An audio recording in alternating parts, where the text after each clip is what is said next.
Hello, and welcome to another edition of Sierra Leone Media Live on YouTube and Facebook. And welcome to a Thursday edition. We're now out the go inside the Republic, but today with a slight twist. Today's program is going to be very interesting, and I believe, say, if you don't follow me for the past couple of weeks, since we returned back from Freetown, you're going to understand exactly what I mean by today's program is going to be very interesting. But as we all know, a lot has happened within the past couple of days. I would say from last week right up to this week. We're almost done the halfway, almost the complete. And I think say this week is going to be another interesting week in the UK calendar because schools are shutting down for summer holidays, which means everybody get to go about, they do their own summer holiday business. Some don't man booking holiday. But again, another sad news, some man not get to go to salon quick because of the kind in and outs where they happen inside Sierra Leone. But that's not something we're happy about, but we'll not just get for say we need to talk about them. Today's program is going to be very interesting. But before I go to the program, I go on to say thank you for all the one that we don't follow we before the election, during the election, and now after election. People then they say election is over, but it is not over until the book is closed, and we not close the election book yet. The reason we could not close the election book yet is because we still get a lot to talk about when our post-election now. And that post-election day, it gets a series of different controversies then where I feel say we get for take into serious consideration. As we all know, ECSL don't announce we new president, and we new president don't take oath of office, and he don't swear in vice president, and he also don't swear in members of parliament. But as we know what happened last week, the APC members of parliament, they're not able to attend parliament at all. They refuse to attend parliament based on the fact that ECSL not approved or agreed to the mandate when they asked for distribute the disaggregated data which comprises of all the election results then now the various different constituencies. But again, that's now another serious discussion we'll get for talk about within the next couple of weeks because we still able to go down into details of that particular discussion there. As we all know, the politics in Sierra Leone is quite divided. It's been so divided in so many different facets right now, where we get the legal side of it, the grassroots side of it, and the mainstream politics where every Sierra Leonean don't be part of, whether you're involved, whether you're not involved, whether you vote, whether you don't vote. But as long as you get a Sierra Leone identity, you are part of the politics of Sierra Leone. Even if you don't feel say you're actively involved, but the role where you play in the politics of Sierra Leone is as important as the one where they vote, is as important as the one where they vote, is as very much important as the one we just sit down almost say me and mix, because you said they play a role where they contribute to the politics of Sierra Leone. But before I go far, let me bring me boss. I just talk boku. When I got to Juma by himself, really can't tell exactly why we're here today. Man, okay, I want me more boku talk. Well, over to you, Koto Juma, and welcome to the program and welcome to another edition. So thanking you, you don't start your unusual duties then back. Election don't know, so you have to be very careful. Over to you. Koto Juma, you're muted. You see, I don't tell you, don't start in Pambulona, good afternoon, good evening, good morning, and good night, depending on whose partner the dunya we find yourself. As T-Boys say, welcome to another edition of How the Go They Go Inside the Republic, live on Sierra Leone Media, on Facebook and YouTube, and we other social media platforms. And definitely, I will join T-Boy for telling a thank you and encourage you for share and subscribe, because we're going to get exclusive program like this for una way at short notice. Today program, now how they go, but with a different twist. But it's still connected with activities we border around with Sierra Leone, with politics, with democracy. We can't talk with people that we organize the biggest protest in recent times, both in the UK and the US, and possibly they do other work now other countries, then we know say Europe self they come. The theme for the protest, according to across the board, is save our democracy. Save Our Democracy, we get Save Our Democracy US, and we get Concerned Sierra Leoneans in the UK, where then Sebin just organized their own on Monday. And I think last Friday was the one from the US. So they'll join, we will introduce them for let them tell on our do, and then share with we waiting at the objective, waiting at the reason, and why they're so passionate about it. Because we always only say the diaspora gets so much for do. The diaspora naya things then they happen. Now we get the breadbasket of Sierra Leone, like I shared tonight the last time. The only thing where I see improve na Sierra Leone na spot for remittances. Outside and go collect money na foreign exchange bureau. Any 5 meters, you get a foreign exchange bureau na Sierra Leone. That shows you say the diaspora's involvement in Sierra Leone financially and economically, it continue for grow. And the diaspora's impact within the last 5 years for add voice to waiting they happen at the country don't continue for intensify. But now we don't see other strategic moves them where normally not can happen. So with that said, we get between at the studio, Fatmata Kamara, where they part of Concerned Sierra Leoneans UK, and we get somebody as well with we, where now Honorable Dr. Shoshoya, where now former member of parliament, senior APC strategic person, and also we don't see in activities within the last 2 years, both becoming the coordinator between the diaspora and the active politics in Sierra Leone, especially within the All People's Congress. So we'll start with Fatmata for Telfambule Madu, and just smile to camera as well. Good to have you on our studio for the first time.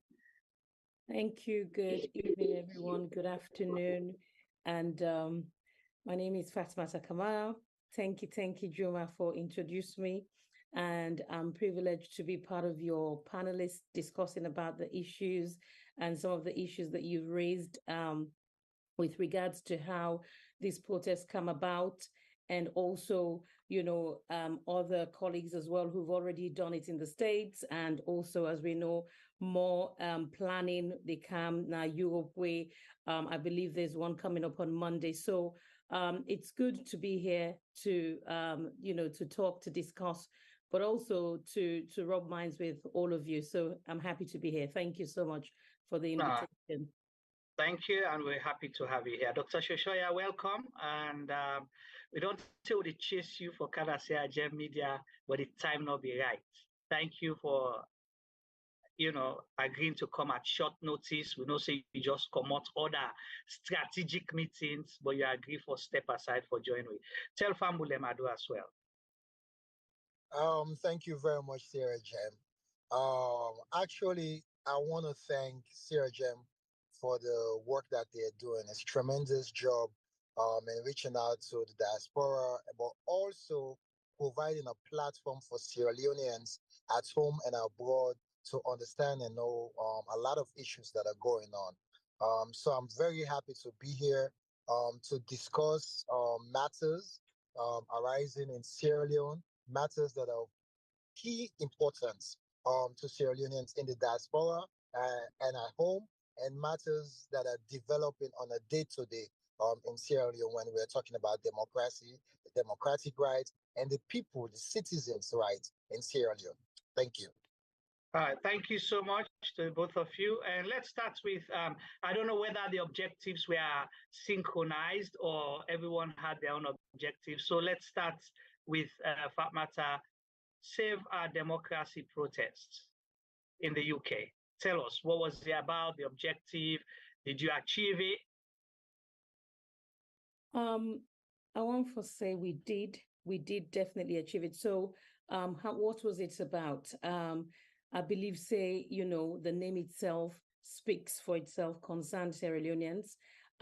We are living in the UK, in the diaspora, but we all were there, we all my way to listen, can relate to the things that we've seen happening in Sierra Leone, the things that are very physically, factual. So it's not where, people then will say, but yeah, are you sure outside this video come on, then kind of thing, then they for try for discredit or even, water down what we're seeing, sort of the atrocities, sort of the people intimidation, it's just beyond words, really, so we all don't see anything that. So before leading to the election, and especially so the past 5 years, it's just been really soul-wrenching, should I say, that, we can just say, okay, now so we just look at them and not do anything.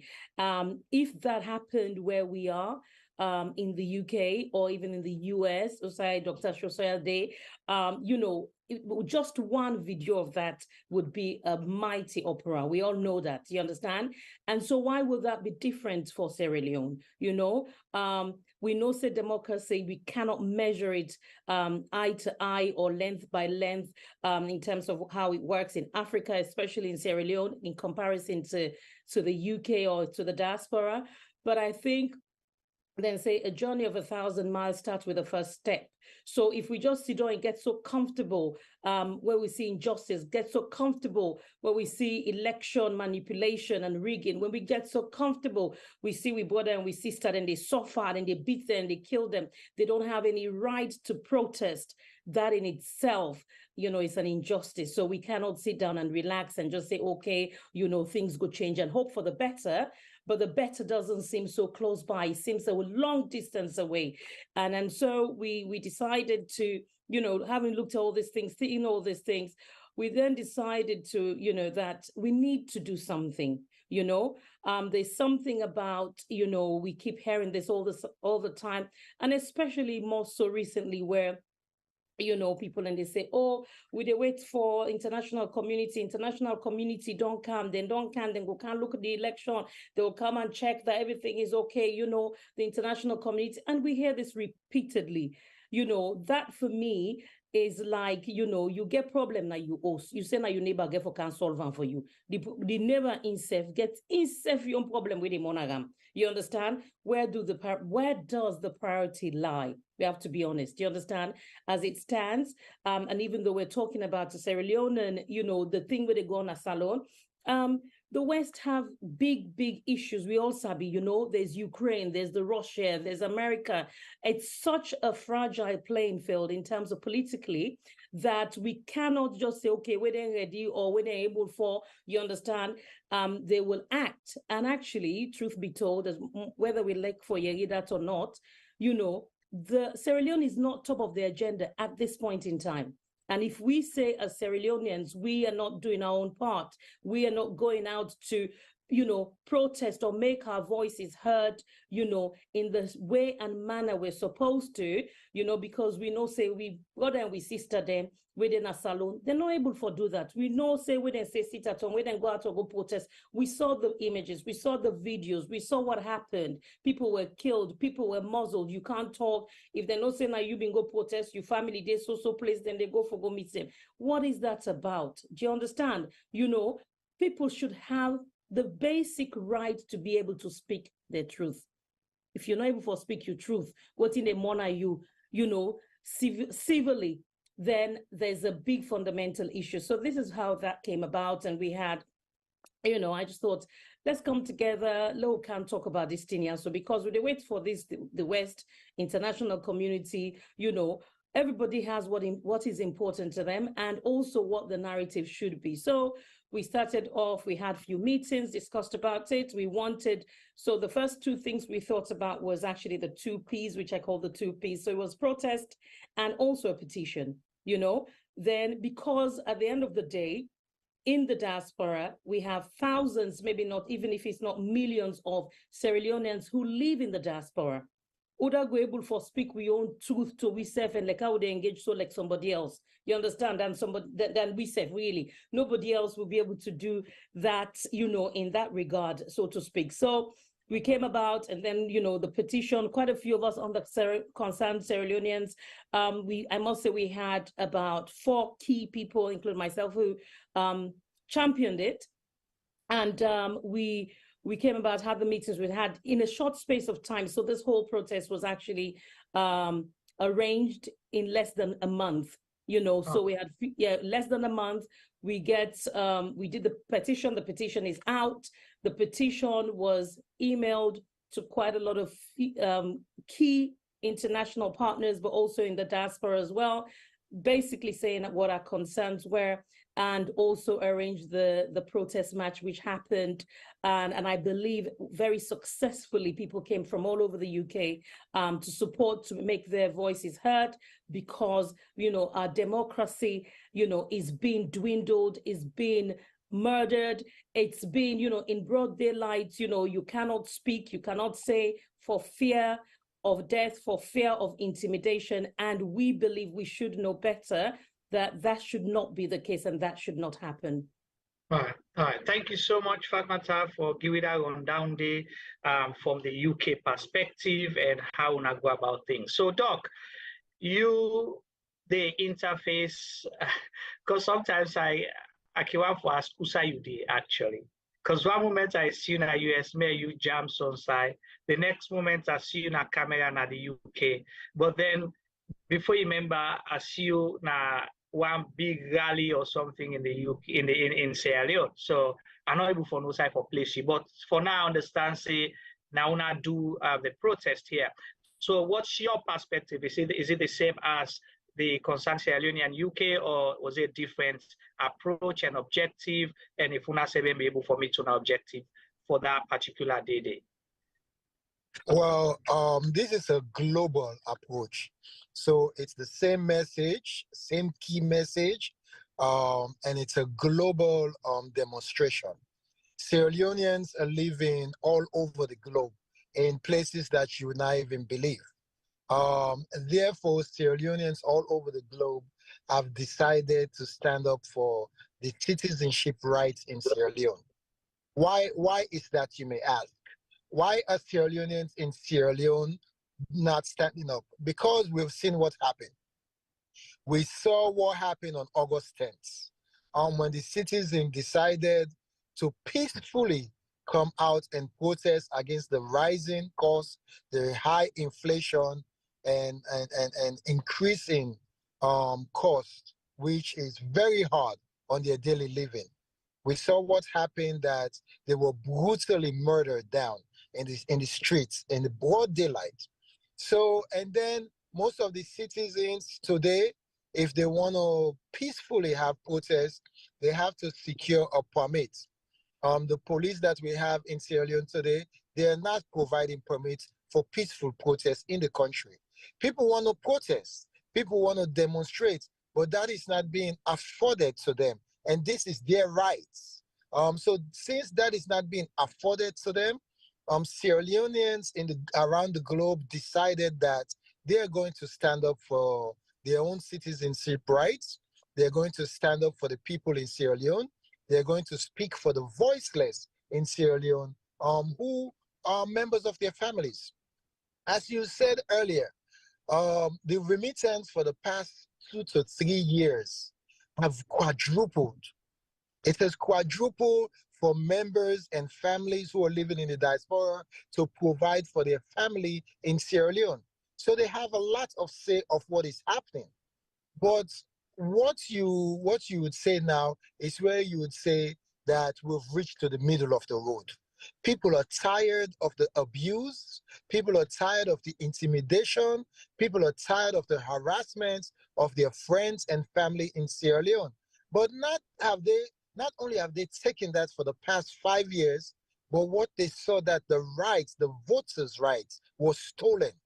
Without the ballots being counted, without the ballots being certified, that international observers, international body, this is not APC, this is not PMDC, this is not other parties, but this is the international observers, international bodies, respected international observers, stated that the election counting was flawed.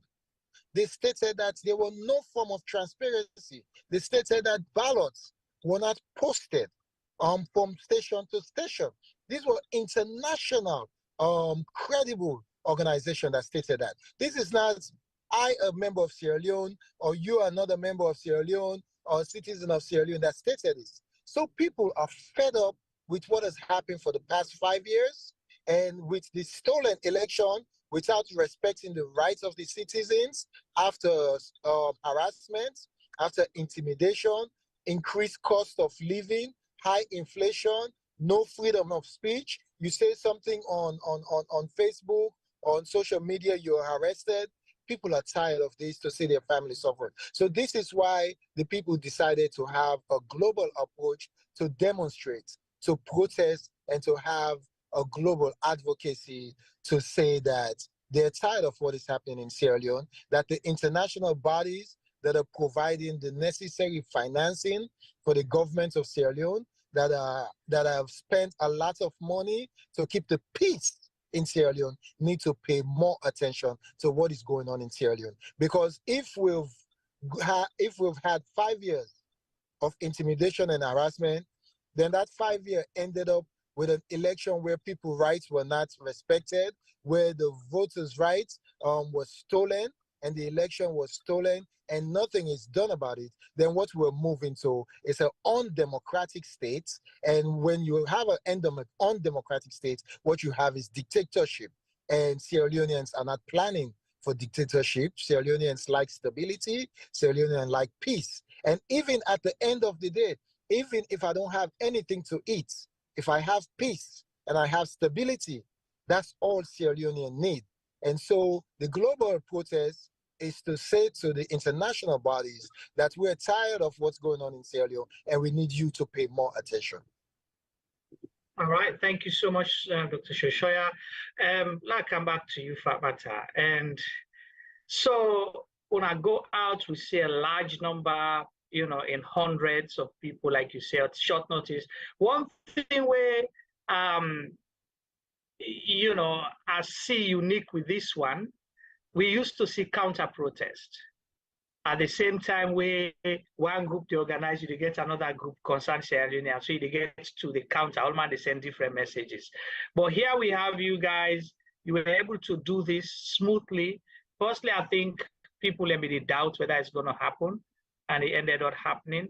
But una be able to forget audience with the strategic people or institutions or departments who have been supposed to reach out to. And what if the answer is yes, why is that important? Why would I feel say when I get for go hand over petition to certain UK organizations or individuals or departments them? Why? Okay, Mr. Ba, in terms of the planning, as I say, it was a very short notice, but for the same reasons we already, for example, Dr. Shosoya don't say, and what I said before, Salon people entire. You understand? With all the instabilities, I know for one, for example, with the cost of living crisis, there's one thing they always say, well, no to Salon no more get cost of living crisis. Yes, we know, but the countries in the diaspora have things and systems in place for supporting their citizens there, no matter how it tight. You understand? We don't have that in Sierra Leone. You find a lot of us supporting family members, friends, people that we don't know, don't grow up with, some families, then where they reach out because they cannot afford certain things. Do you understand? So we look and say, this one are all man in your business. This thing, cost of living crisis, hunger, starvation, people are not able, youth, on the development of youth, people they work no day, people they go do training, people they go for big college, they do things, they're not able for all down a job, So all of them think that they're very, very, they're very tormenting for even watch and for even see because of, look, the size of Sierra Leone. Sierra Leone is a very small country, So when we look at all of that, we think to ourselves, say, well, this small country and then can issue there with the gun, we have to do more, but not only among ourselves, like where they sit down, they talk. So this conversation, for example, we can simply sit down and keep company and talk without social media. It can still go on. It can still be effective. We can inform each other, but that's not what we want. We're raising awareness for the people out there. You have people logging in from America, the Europe, the Asias, the Africa, so they're able to be informed. They're able to know, say, okay, these are the people we organize and this is what they're doing. So in essence, why do we reach out to, for example, the foreign minister? Why do we reach out to the shadow foreign minister? Why do we reach out to Right Honorable Rishi Sunak? Why do we reach out to all, foreign office? Why do we reach out to these key stakeholders?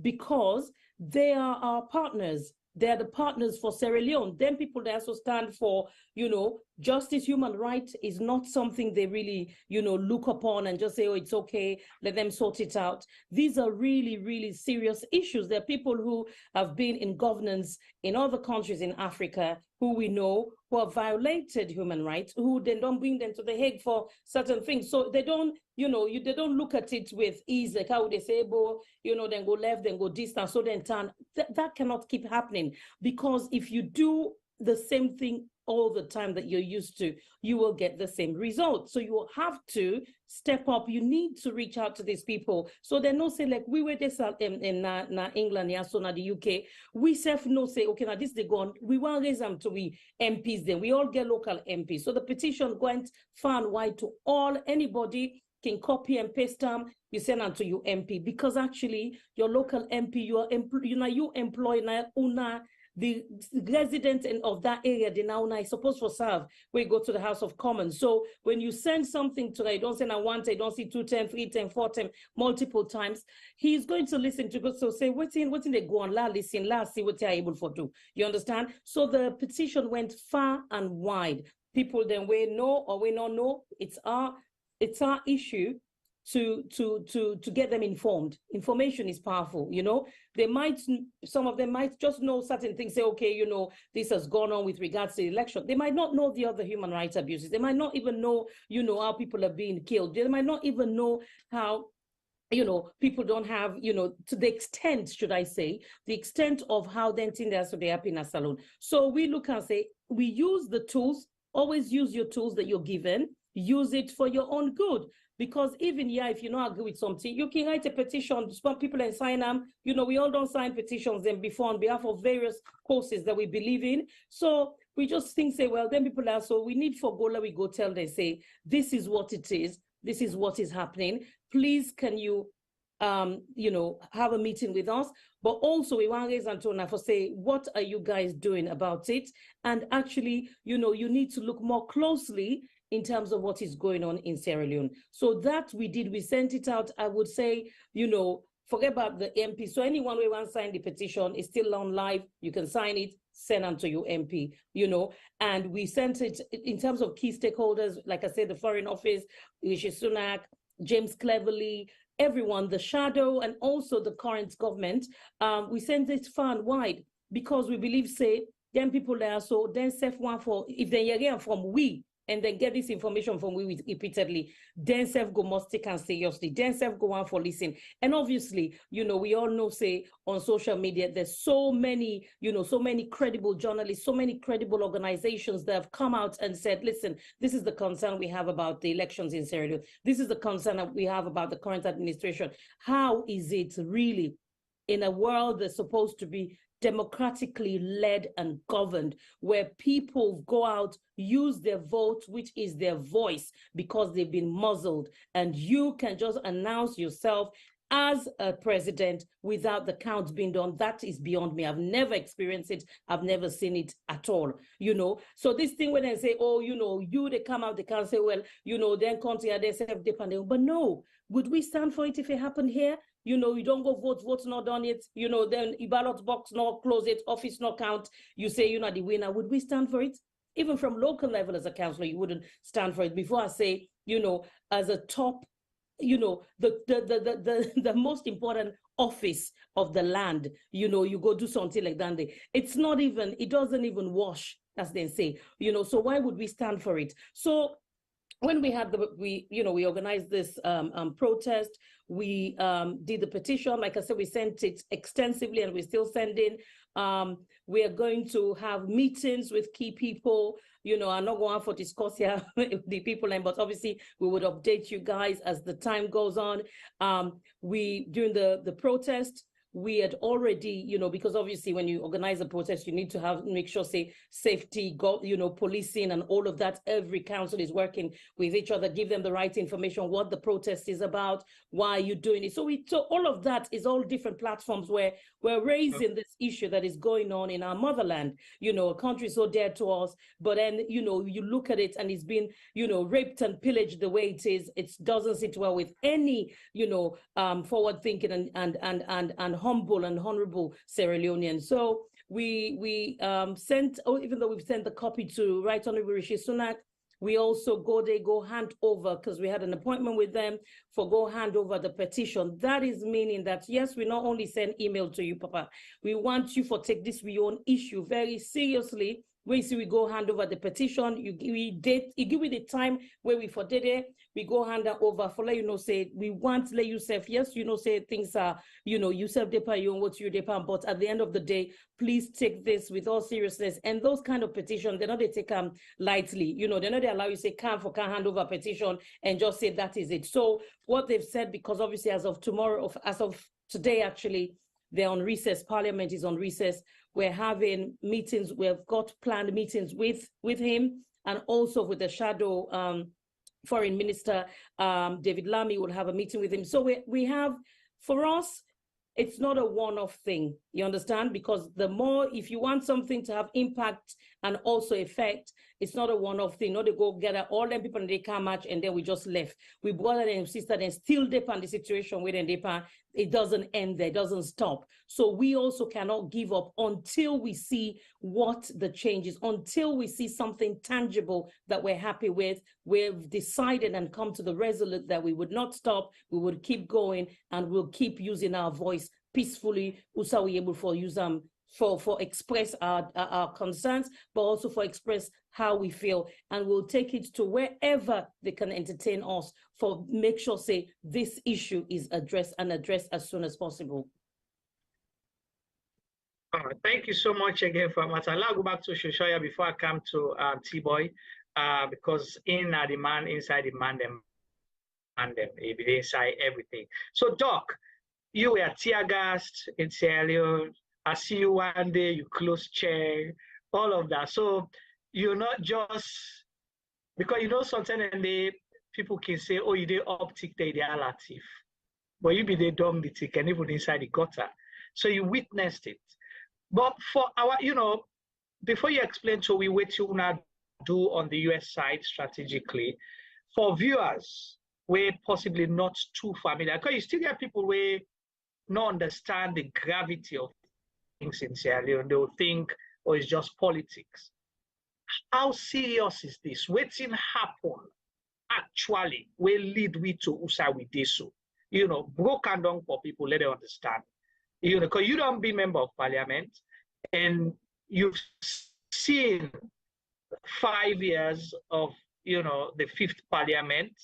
You see things happening, you know, leading up to elections and post-elections. Broken down for people, we're not engaged better, let them understand. Okay, thank you very much. And I have to say, I really appreciate the keen attention that Fatima and team paid and for what they did in UK. It was highly, highly successful, and I pray they continue on that dialogue. But to get to this, why we're where we're at today. This all started, it's something we saw, but we never paid attention to it.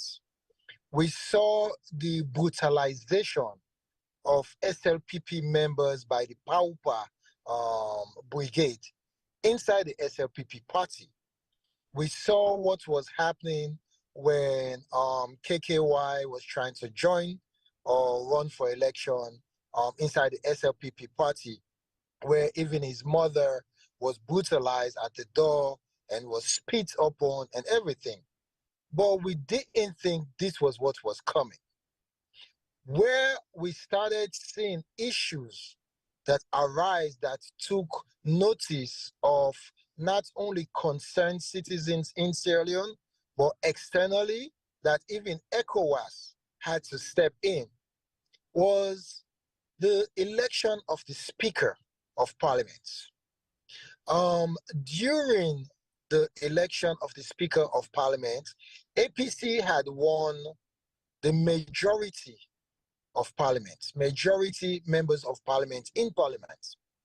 And thereby, in any case that you can look at it, the majority, if you vote, majority in any part of the world normally have the speakership.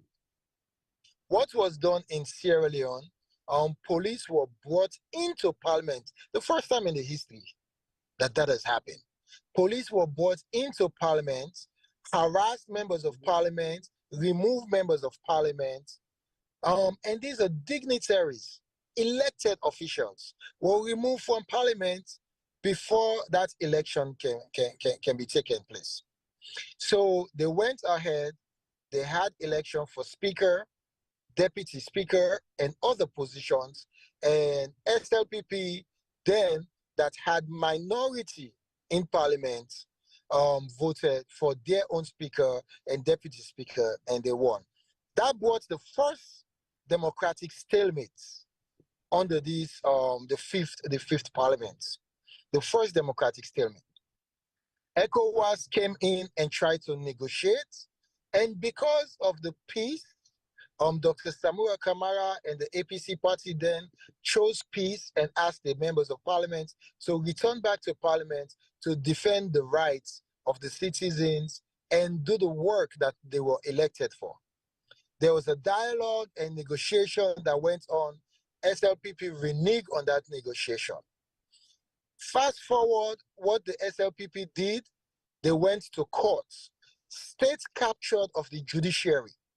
They went to court, petitioned 10 APC members of Parliament to reduce the majority of MPs on the opposition, and thereby what they did, if the judiciary find them wanting during that petition, which there was nothing, there was zero iota of evidence to find any of those 10 members of Parliament wanting of what they were found wanting of, they removed them and never went back to election or have a by-election or new election. Instead, they installed their own puppets as new members of Parliament. So we started seeing what was happening. And anytime somebody now speak or they speak up, even members of Parliament were arrested. They were taken from Parliament, or they were invited to CID, and they were threatened.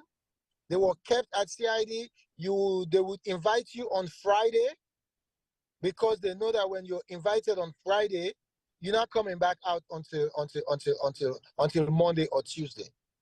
A friend of mine told me he was invited Thursday evening. They told him to come to CID or to the police on Friday. He said, okay, well, I might as well pack my bag because I already know you're planning to keep me for the weekend. This is harassment. Then they invite people for questioning. And when you invite someone for questioning, you're keeping them over 72 hours without ever charging them. There is no charges that's filed. This has continued unabated. Then you look at the judiciary. There are court cases that are filed that even from 2018, some of these cases that were in court were never assigned until 3-4 years later, because they were cases of the opposition. But then when the current government has a case against opposition, it's fast track. They move it real fast through the court system. People are arrested immediately, and once they're arrested, they try to either they hold you in a cell until no charges are filed, or they fast track the case. So there's no clear, fair justice. So all of these people are seen. People cannot have the simple rights to peacefully protest. You take what happened in McKinney, people simple rights to protest for their lights. That's their right. If they were removing them and people felt were assaulted, were not discussed properly, this thing was, they don't understand what was happening, and they decided to peacefully. Look what happened. People were gunned down. Look what happened in Tombo. Look what happened in Pademba Road massacre. And then look at what happened in August 10th. Some people were even sitting at home when they got shot and their family dead. So all of this happened. People have seen it. People have find out. People have lodged complaints. People have talked about all these issues that are happening. Then an opposition leader coming home peacefully, driving from the airport, coming back home. He stopped that you cannot drive with more than 10 vehicles or following. Live bullets are being fired. Tear gas is being fired. How humane is that? Why would you treat another citizens like that? You know, and I'm glad you even mentioned what happened at the APC party office. We went to the APC party office just for a simple thing, a press conference. Are we not allowed to have a press conference to speak to the citizens? From the citizens to where is there were bullets firing. The part was tear gas. You know, so there's been so many human rights abuses, so many issues that have not been addressed. The people's simple rights have been abused. Even on social media, people don't have a right to speak because now there's this cyber law that they're using to harass people on a daily basis. You know, so look at the post-election, what happened. Today I was watching some of the old videos. Immediately post-election, people are out there at Bombay Street markets, at Aberdeen markets. You know, these women are breadwinner of their families. You're destroying the goods that they're selling. For what? Why would you arrest a woman and drag her through the streets, almost removing her clothes? For what? So people have seen all of this. So for those that don't understand why the protest, why the demonstration, why the advocacy, why the lobby, it's not about party. It's not about politics, but it's about human decency and human rights. And if we do not defend the rights of citizens now, this is what led to the war in Sierra Leone. And we are not looking for another war. We want peace and stability in Sierra Leone. But this needs to be defended, because if what happened from 2018 to now, to stole the election and stole the rights of the citizens, what do you think is going to happen this second term? The first term, they stole the rights of the people, the voting rights. The first term, there was increased costs, intimidation, harassment, killing, and everything else. No freedom of speech. What do you think would happen the second term if they feel that they can get away with everything that they have done the first term? So this is not about politics. This is about the rights of the citizens to carry on peacefully, to have stability, to feel safe. To feel safe. People should feel safe when they live in their home, that they can go about their business and return home safely. People should know that their children can go out safely and return home safely. People should know that they have the right to protest peacefully against their government without being shot at, without being killed, or without going to jail. So these are some of the reasons that have led to what you're seeing today. That is why you see the turnout in US, you see massive turnout in UK, with the great job Fatima and company they are all doing, and you see massive turnout in Europe, because the statement that is now coming forward, it's not only Sierra Leoneans, but it's international bodies. Amnesty International stated it about all the human rights abuses. State departments have stated it about all the human rights abuses. Our people are suffering. Now you have flights. Companies are leaving Sierra Leone. Flights are leaving Sierra Leone. There's thousands of jobs that people are losing. All because of what? Because one single man wants to steal democracy and make the country undemocratic. That is not correct. So this is why you're seeing successful protests and demonstration in America, successful protests and demonstration in UK and all over the world. This is why you're seeing a global front. This is not an APC front. This is not a PMDC front, but this is a global front. Sierra Leoneans stepping up to say, enough is enough, Mr. President. All right, thank you so much, Shoshoya, as well. I'd like to hand over to T-Boy, since him be able to witness one of the protests in person, and also again maybe get follow-up questions for now, and of course we get Femi Sedi on standby. Over to you, T-Boy. Thank you very much, Juma, for the interaction with Dr. Shoshoya, Honorable, and Pamata Kamara for their time this afternoon or this evening.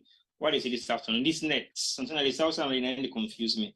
But anyway, with the discussion so far, many people are asking very different questions, but we will come to the question in the later on, because I believe, say, a lot has been discussed. And when we talk right now, we'll not actually look at anything political in terms of party colors or party names.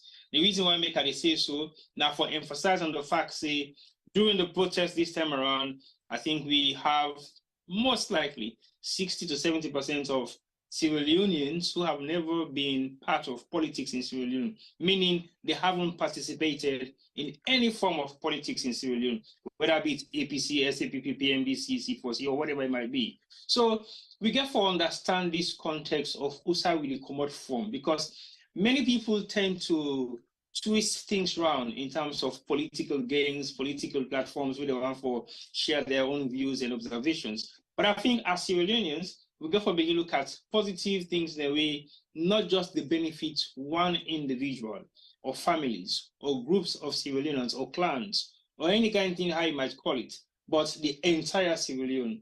Because Sierra Leone is a bigger picture. If you think, say, Sierra Leone is not a bigger picture, then cool, no problem. Stay home and then chill and do whatever you need to say to do. We will benefit you and the people around you. Because guess what? Really, for one man do much. Again, we keep saying this word because of many reasons, right? We cannot argue about things that we don't happen 20 years ago and justify them with things that they happen today. A lot has changed in Sierra Leone. We've seen the brutality of so many things that happen in Sierra Leone for the past 20 or 30 or 40 years. Of recent times, then the talk say, oh, democracy has been abused by APC, but not in the state at which we are right now. But guess what?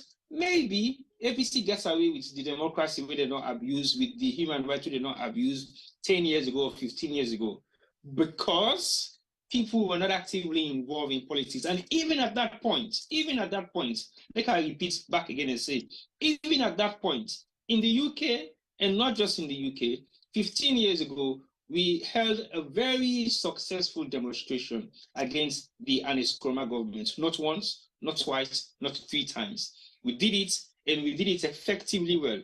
But guess what? We thought that number 15 years ago was great, because we had a minimum of 50 to 100 people.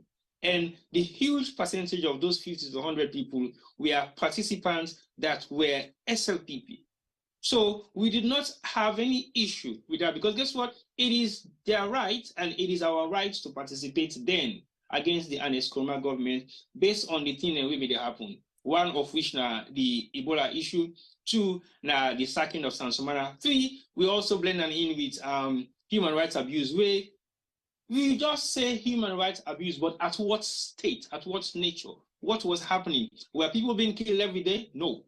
Were we having a situation where we don't have the right to speak and do things? No. Again, like I said, we were one of the people who were critically analyzing the Anis Nkrumah government in so many different ways. But we have that right, that privilege, that opportunity to do so, because it was our right then. And again, people then they go and talk so many things then regarding human rights abuse. Are you going to make comparison about the human rights abuse 10 years ago compare to what is happening right now? Please do make those comparisons and justify them.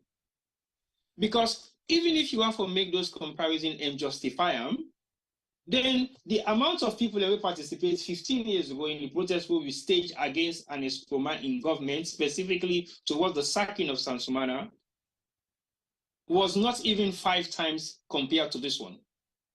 This particular protest where we staged, so, well, I would say we, because we are all part of concerned Sierra Leoneans. Because again, when you say concerned Sierra Leoneans, some people they want to hide behind some platforms and say, oh, well, me, I don't mix so, oh, well, I just go back. Oh, well, this is not a part of me. We are all Sierra Leoneans. Whether you participate actively, you are on the road, whether you participate privately in your house or wherever you are, you do the right thing. Not feel ashamed, not feel scared, not feel intimidated, not feel anyhow, because you're not doing in the interest of yourself. Because guess what? They might label you to be an idler, you not get work for do, you're not serious, you not get nothing for do, you're on benefits or whatever it might be. Accept it.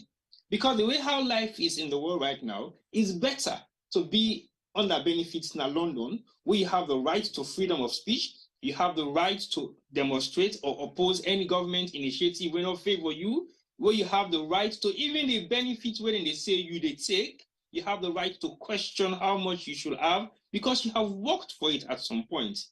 So what life is better than you are in Sierra Leone, you work in government, you only have freedom to a certain region, you're living in a brick house that is covered and you cannot even see behind your fence, and you cannot drive safely with your windows down, you cannot drive safely without your windows being tinted, you cannot buy the food you want to buy because you're scared of people around you.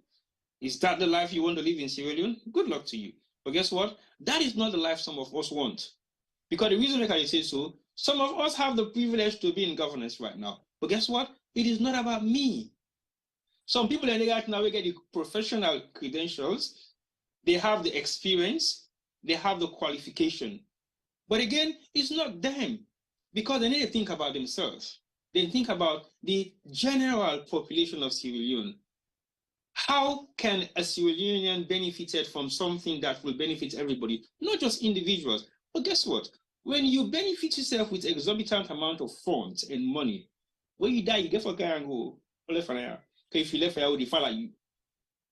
When you don't buy all the fleets of cow, if you say you want to get drive now the rest of Sierra Leone, please do. When the day where God they take your life, pack all things and go with them because it makes so much sense. But we'll come back to the reason why we didn't ask today if I can talk about this protest. This protest, if you look at them in any way, shape, or form, it speaks volumes. And I will tell you why. Women then say they want to ride in a salon and they don't prove unto it this particular time around say, we want that right the way we so deprived of. We have huge amounts of women we turn out. Again, then they show you say, they are not just women, but women that we get concerned about the livelihood of Sierra Leone. Because guess what? Now they go born all the picking there with the salon. No. But the amount of funds, support, when they stand in a salon every week, every month, with their idleness with the NIPA, then they make the economy in a salon they grow at some point. So we got to begin think and consider how they make certain statements against people the way they raise concern for things the way they affect Sierra Leoneans. It's not political. If you think politics, then think again because you get the wrong vision at the back of your mind. Because when you go to bed and you say you want to send for your people and tomorrow in a salon, the same amount of money where it cost you for send, where you pay for your exchange rate, that is same amount of money, that man where you support when a minister in a salon, they send. But if you feel, say, you're better off today, so you can say anything you want to say, you can do anything you want to do, and you can get away with it, good luck. Because rain they follow on one man do more. What thing we discuss for talk about, the protest gets in reason.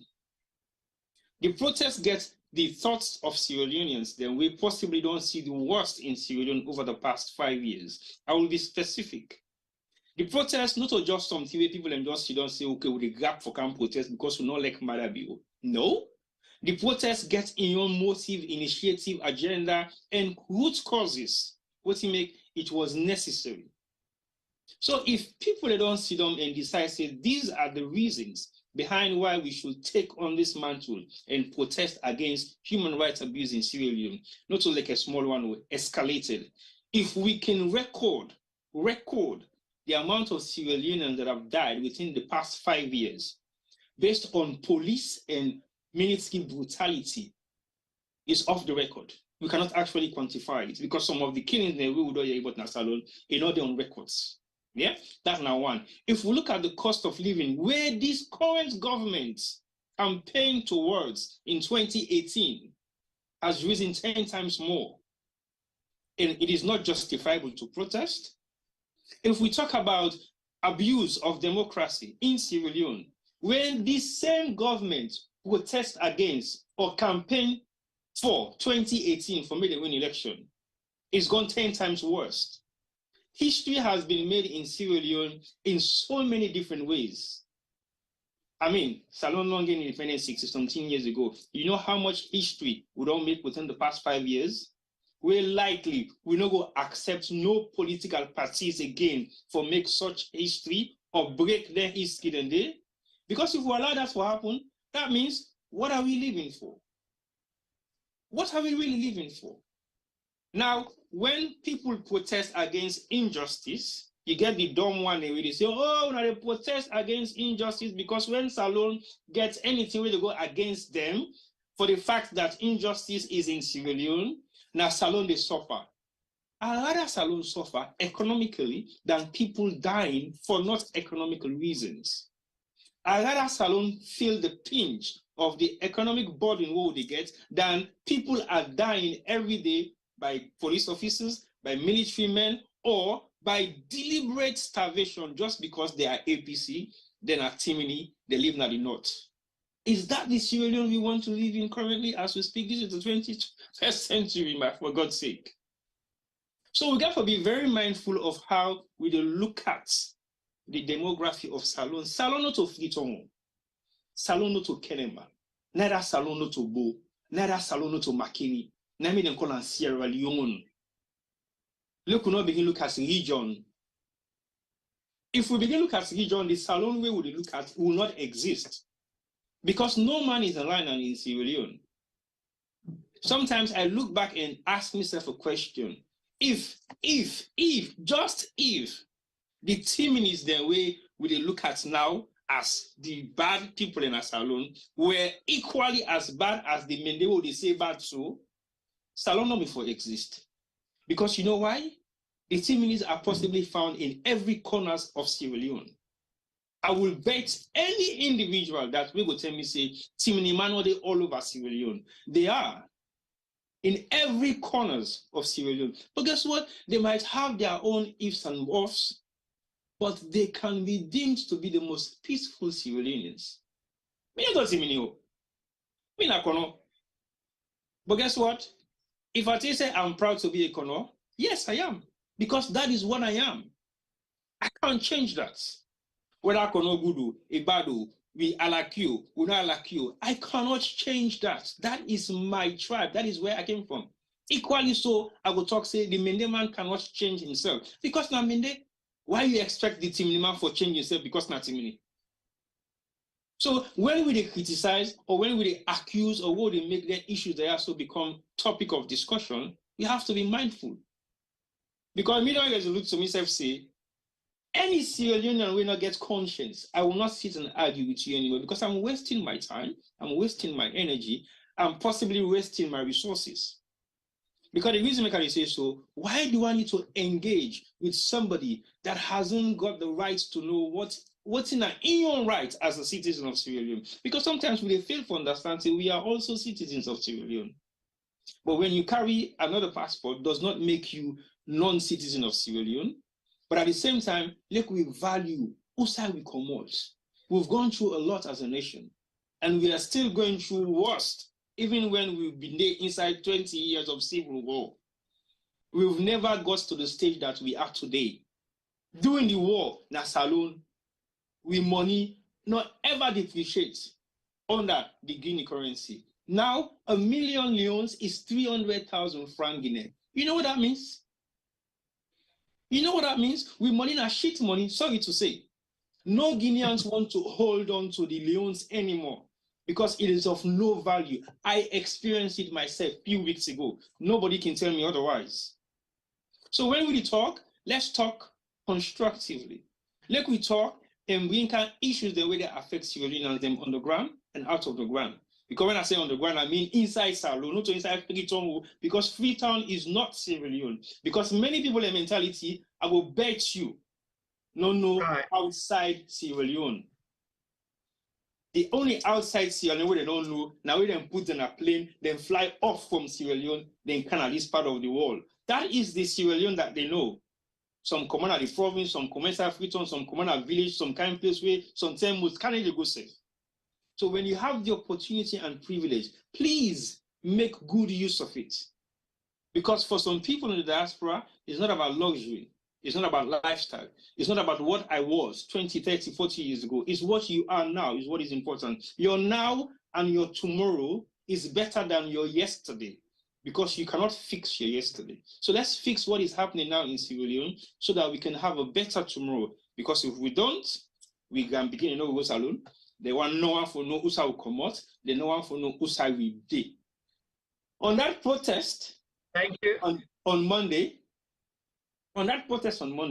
we get up to 5-6-year-old picking them. If you say them parents are idle, if you say them parents are not able for take them carry them go to school or something other for me them do, but it is the passion of belonging to a nation that you love. Then they make you take their risk, because it is a risk that not everybody can take.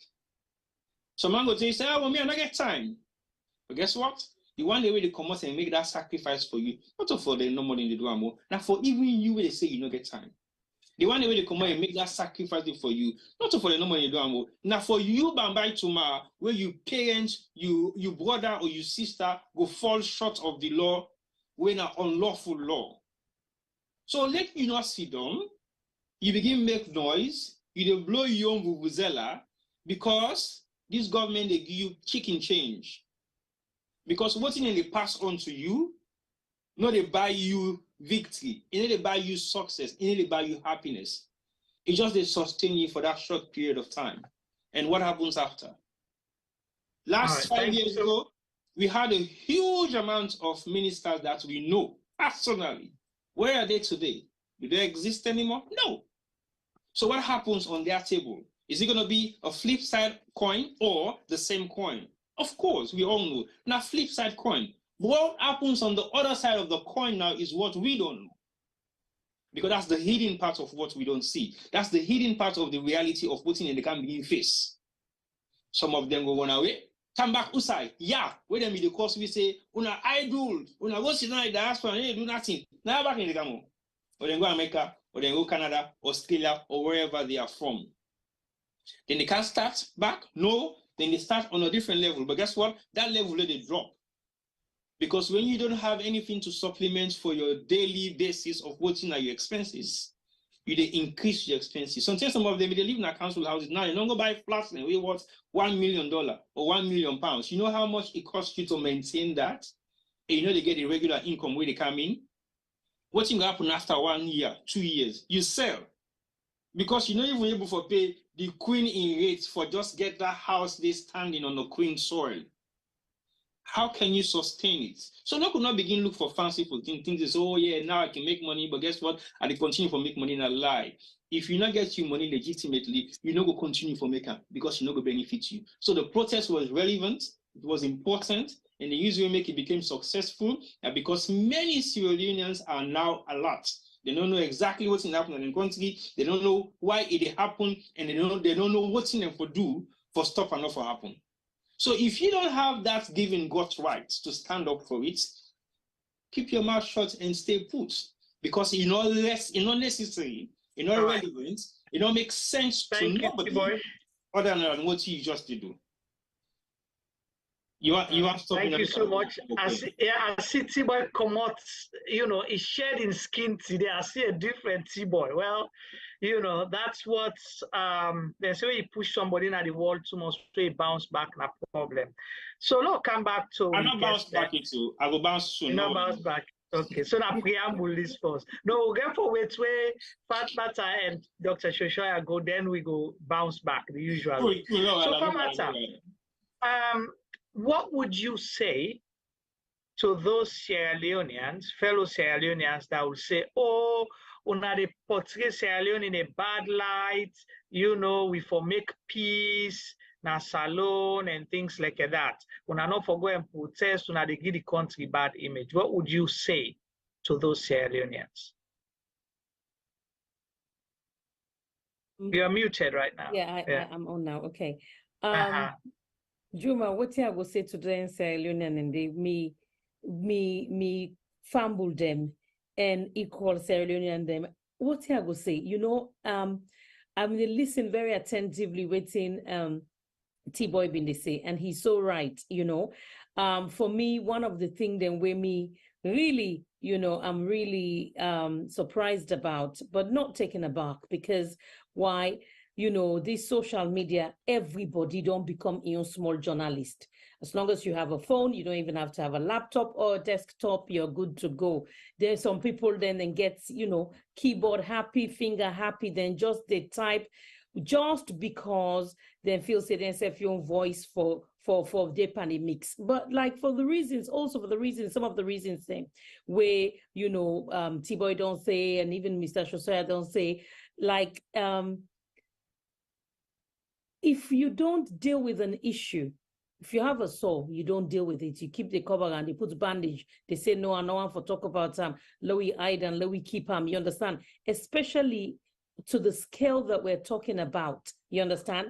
Now, a one old nation, if we don't come out and talk about it, and people and they say you idle, well, there's something about, you know, misplaced priority.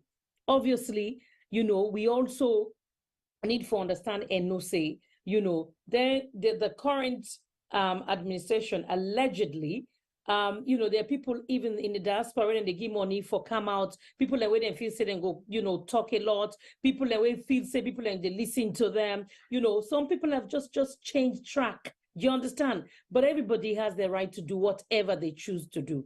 But what I will say is this, you know, I want to let them flip the coin around, you know, like T-Boy been they say, no amount of money will sell your soul. Because members say, if now you own family, if now you own Pekin, if now you own mama and papa, then they treat the way directly how them people in a salon, we brother, we sister, we cousin, we family, we auntie, and we granny them. If not the same way they treat them, then go like that, they would not like it, you know. But nowadays, anything because of money, you understand? You have to know what you stand for, because if you don't stand for something, you will fall for anything. This is what I see where people and they say, oh, you know, now idle. It's not idleness, because like T-Boy say, you know, people that come off from Liverpool, they pull them picking in a school. We had some of the interview.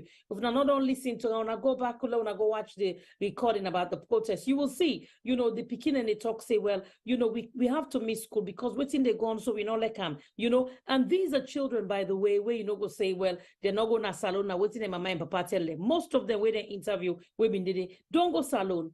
Then don't go salon, they know what is salon, they like Sierra Leone, then they talk all that kind of thing, and but now with this situation where they go on, it is very distasteful. It's not really right. And what I go say to them people them where you know you talk say, well, what did they go on with this sell? No, we are not sell out. We have to come out and speak. You know, go see wrong, you call and right. Wrong is wrong and right is right. There's no in between. And like you asked before, say, you know, why save our democracy? People don't understand, say, there are advantages, there are key advantages for have a democratic leadership, because when you are democratic and you do things in the right way as a leader, as a governance of the state and the governance of the purse of Sierra Leone, you know, it decreases a lot of disputes between nation, between tribe, like what they see, tribalism, you understand? You know this, you know that. You know, now in Sierra Leone, there was somebody I was talking to, then go holiday and buy something for them, papa, where now boxers, but he had green, black, and red or something like that, 3-pack. You know, the man said, no, you know, I'm no can go, then call Ayaso, you know, then they cause problem now, na salon. So we don't resort to that, you know? Even me wearing green, somebody said before we count, I was totally taken, as a quick notice, and I had to come on. That not mean say I go put me green shirt or top where I don't wear. No, you understand. But I still stand for what I stand for, because you have if you don't stand for anything, you will fall for anything, So these are the issues that we get. People need to understand, say, when a nation is democratically led, it also aid for, we able for engage with the other company, them, other tribe, other nation. What do we bring to the table? What really galvanizes us to a Sierra Leonean? You understand? Patriotism, what are we doing about it? People are now not appreciate that kind of thing. And they, the flip side, which is what we see in Sierra Leone, mob justice. We have a leader who, the wife, I know they even say allegedly because I have proof. I can't say allegedly. You can come and say mob justice. We got mob justice. And you call yourself a human being? No. And a leader, we never voted for this woman. But they come out, they come, they incite, they talk down to people, them, think like, say, you are the powers that be. No. This is lack of democracy. When there's lack of democracy, these are the things we see, all the strains and the taints of it. There's a cost that so many people are totally unaware of when a nation, when a country is not democratically led. These are the things we see in social media. These are the things. We don't turn now, the dancing TikTok. What is that about? We have serious issues, and we have people going on to be dancing. People are not they dance. So man, they don't even know what's in a 1 cup rice. They don't eat rice for the whole week, for a whole couple of weeks. We see now when they sell gari, they say gari gone soup. What is that about? There were days where people, you go eat gari because you want for. You say, "La, put me gari and me milk and me sugar, light," and because you want for. Now it's not like that. So when people then sell, they sell out. Now then they sell themselves out. We are not selling out. We're standing for what we believe in. We're standing up against injustice. We're standing up against human rights abuse. We are standing up rigged election, which just happened on the 24th of June. We're standing up and using our voices to say, this cannot go on, not only for us. What about our children, our children's children? If we accept this, this is going to be the norm, and it's totally unacceptable. So then one the way they talk that because they don't know what they're talking about, but because they also feel they've sold themselves because of money, or they have some sort of a clout or presence on social media. And half of them, sometimes you listen to them, you just think, you know what, I don't even want to infiltrate this sort of energy, because half of them, they don't even know what they talk about. You understand? So you just leave it as that. But if these people, if you don't go to bed, you're able to sleep and turn around and not think about your action, you're able to reflect on what you don't do and how you've acted, and you just support this kind of thing that is blatantly open in the open air for everybody to see, and there's facts and evidence, then, me, myself, I have nothing to do with those people. But also members say, the blood stain, the horror, the torment of the people of Sierra Leone who are going through this chastisement every day, every hour, every minute is in your hands, and you'll have to answer for it. All right, thank you very much. I'll go to Dr. Shosha. I know you're very busy, you multitask.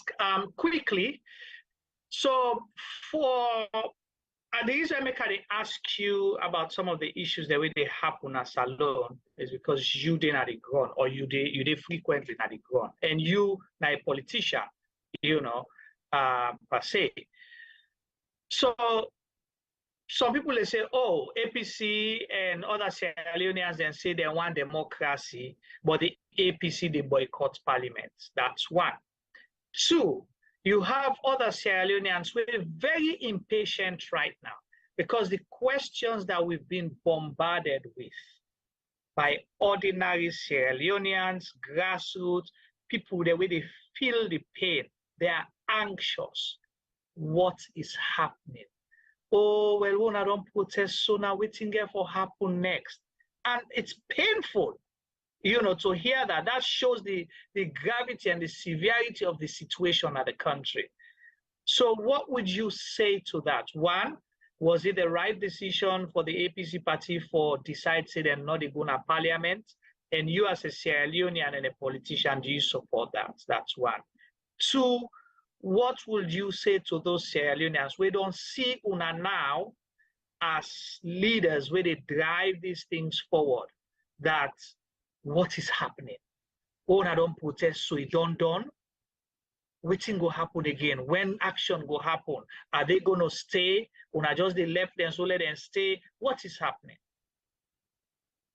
Well, thank you. I think I want to take my time for address this na Creole, better one for Please do. Let we people that really understand what's in the happen. Number Right. one, right? The election results, they announce them where they not count done yet. They announce election results where ballots then still then as streets they come. They announce election results where Usai them be they count the results. People them political party agents them not be able for see waiting we don't agree to for say everything for the opener projector. Then refuse for show the numbers them where then they read na projector. Then when they input them into the system, the party agents they know they for certify if now waiting you say now you input into the system. Then they go announce results back where nobody not certified at district level. And then they not to law. And then they not to precedent. Everything for be certified at district level, all man sign them, Bobo Jamawan. Then it go up to national level. So you announce results without it not be certified, and you declare a winner. That's democratic coup by itself. That's what that is. So you know coup APC, you know coup PMDC, you coup the citizens, the people of Sierra Leone, because their voting rights now you take away without giving them opportunity for cons. And then when credible international observer, international bodies say this is flawed, there was lack of transparency, ballot boxes then come inside where the seal them be don't broke.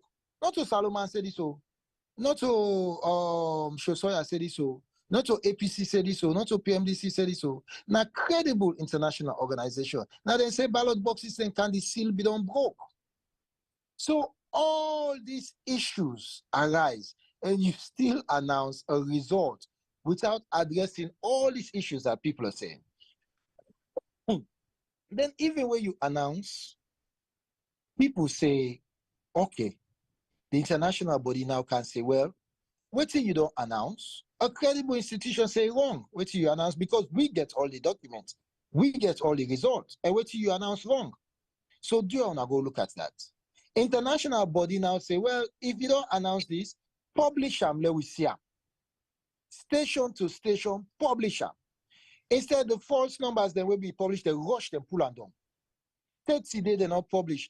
You are working for the citizens of Sierra Leone. ECSL is paid by taxpayer money. And if the taxpayer are voters, and these voters have voted, they have the right to see who they voted for. But you refuse to publish it. So because of all this will not happen, the APC party decide this is an illegitimate government. So if this is an illegitimate government, it's not government of the people voted by the people. This was a government declared by ECSL, a state-captured ECSL, by one man. It's not fair, it's not transparent, it was a flawed election. The vote was not counted properly. Then it's an illegitimate government.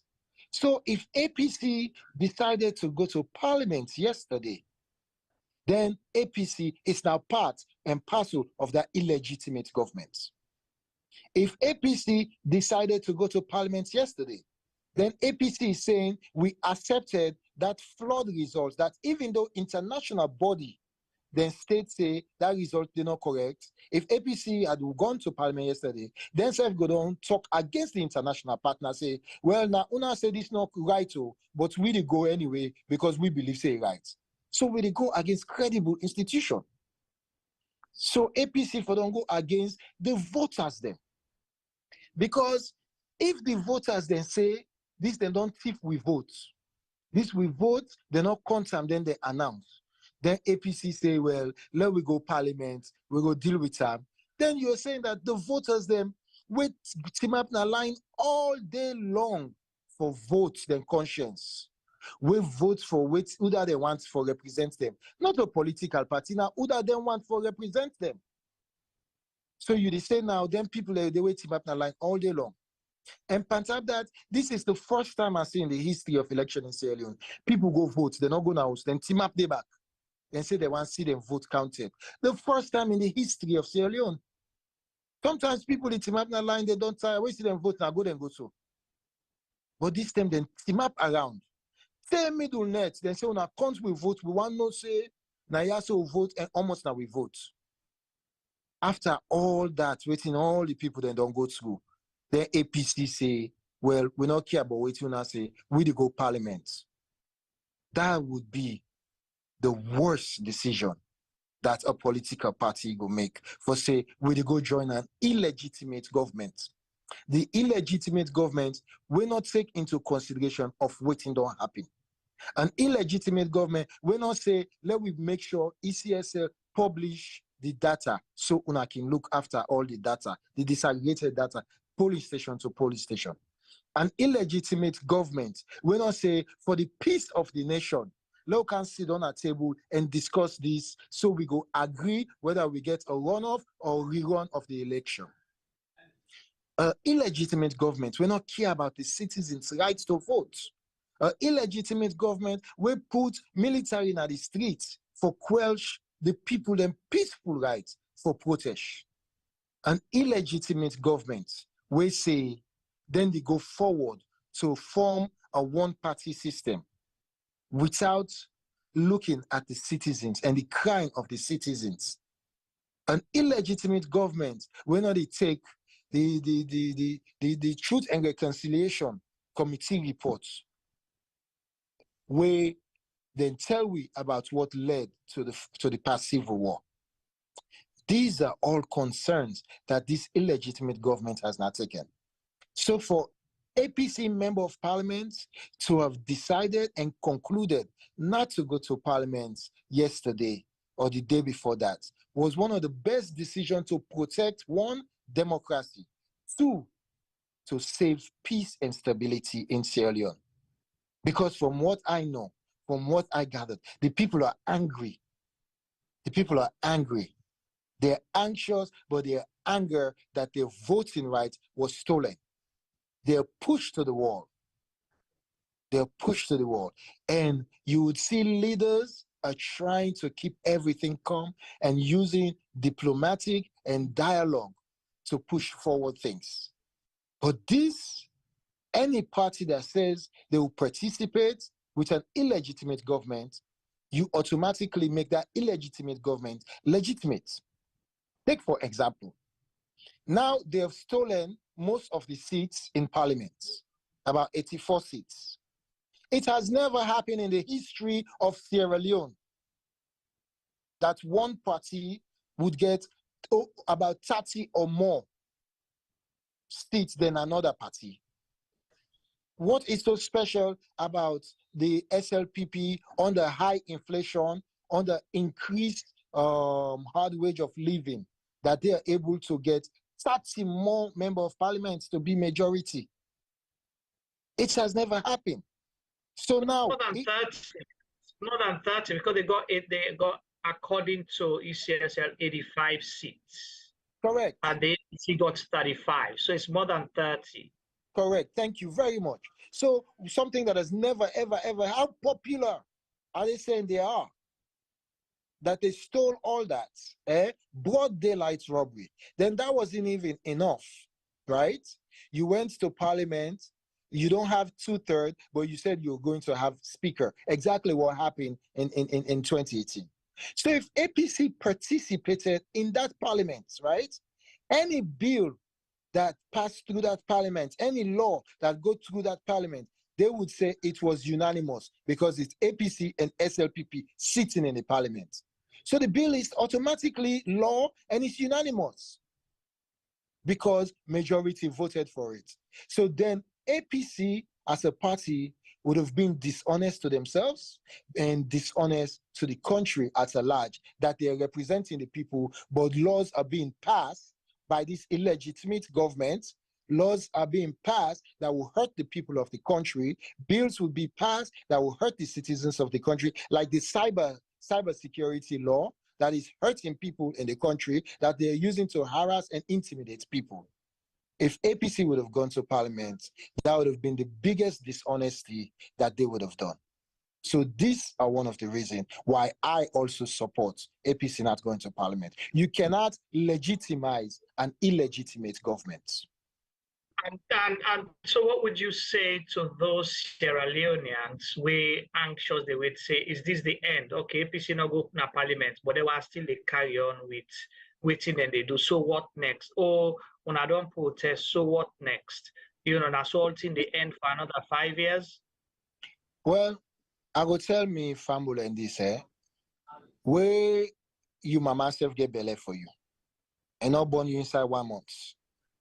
It take 9 months for let you grow inside a born you. But even when you born you go through pain for let them born you. When you want something good in life, you know, you work hard for it. You don't give up. So the stage where we are at now is the beginning stage of fighting for democratic rights. If we failed now, now dictatorship will get in a salon. So it's best we stand up now, whether it take 1 month or 2 months or 3 months, let we stand up now, continue standing up against this. Nelson Mandela took 27 years, but it was done.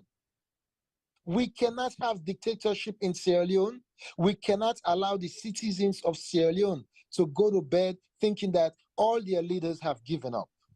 We would not give up on democratic rights and the voting rights for citizens. So this is going to continue.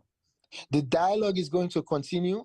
The protest is going to continue. The demonstrations are going to continue.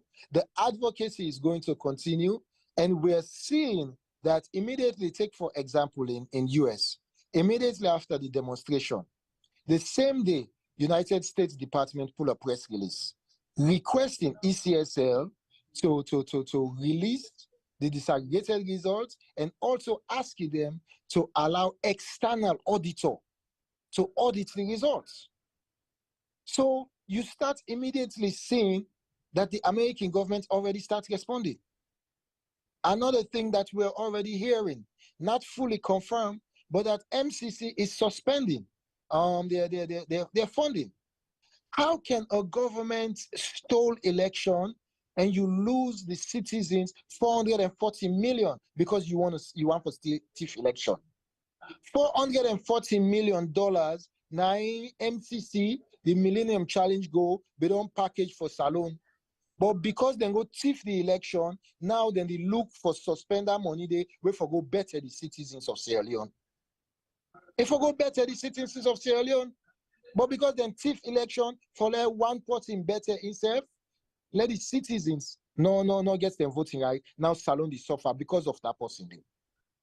Other things them they were funding them, look, European Union. Then forget funding for some projects. Wait for cancer loan. Wait for benefit the citizens of Sierra Leone. European Union does suspend that funding there. We're not for the citizens of Sierra Leone. So when I go thief election, we make European Union now don't hold them funding. So the people of Sierra Leone, the citizens of Sierra Leone, they suffer. So because they thief the election, then they make the citizens then suffer. So waiting really do dialogue, protest, advocacy, demonstration, now for bring back them funding then the EASO, and for bring back democracy and for respect the people and rights na Salon. And because the people themselves not able for communal streets, because they go shoot them, they go kill them, they go arrest them, they go lock them up, something has to be done. Democracy has to be fought for, and democracy would be won. All right, thank you, Shosha. Come to Fatma and also we can left on just no long ago. We did continue with Boku talk. But before we do final rounds with Tuna, I'll ask you this question. I don't ask Shosha about parliament, but you get other Sierra Leoneans the way they say, hey, but APC forbid don't go to court, if they're not happy about the results, but they're not going to court, that they don't fail, That now one. Then two, I would like for you self-user, because Shusha don't tell me about some of the quick gains based on the activities them and actions they own don't they take, and a lot of other Sierra Leoneans. So on your front, do you think this will yield any benefit? We will bring back with democracy, we will bring back justice, we will bring back peace, we will bring back the joy in Sierra Leone who all want the actions they want to take so far. Thank you, Juma. What me will tell you and what me know for sure is this. First of all, I cannot speak on behalf of the APC party. I cannot speak on behalf of the APC party solely because, I don't understand the inner and finer details. I'd rather speak on what me sabi and what me know for sure.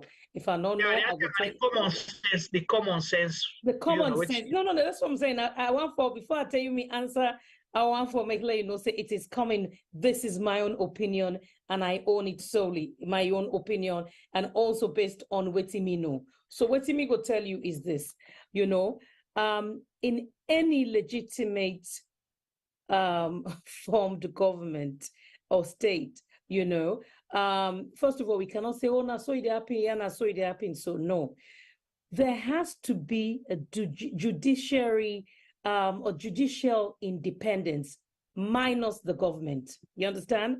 We know, say, Salon, that is not the case. You understand? Even to the facts where, how can you go, for the same reasons we don't talk about, how can you, as the head of the judiciary, go swear in the president? So you're contaminated already. Do you understand? And for the reasons where that, the election order needs, so many things then, where normally the right route or the course of action is say, okay, let we go ahead, let we go report, let we go put we case forward to the courts and have it decided, and we all come with our fact.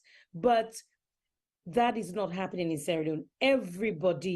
Everybody know that, say, if that case they go under, it is as much as might as well everything put all thing at the bin on a bona, all thing done, we all still on the look. And that's it. That is not what we want.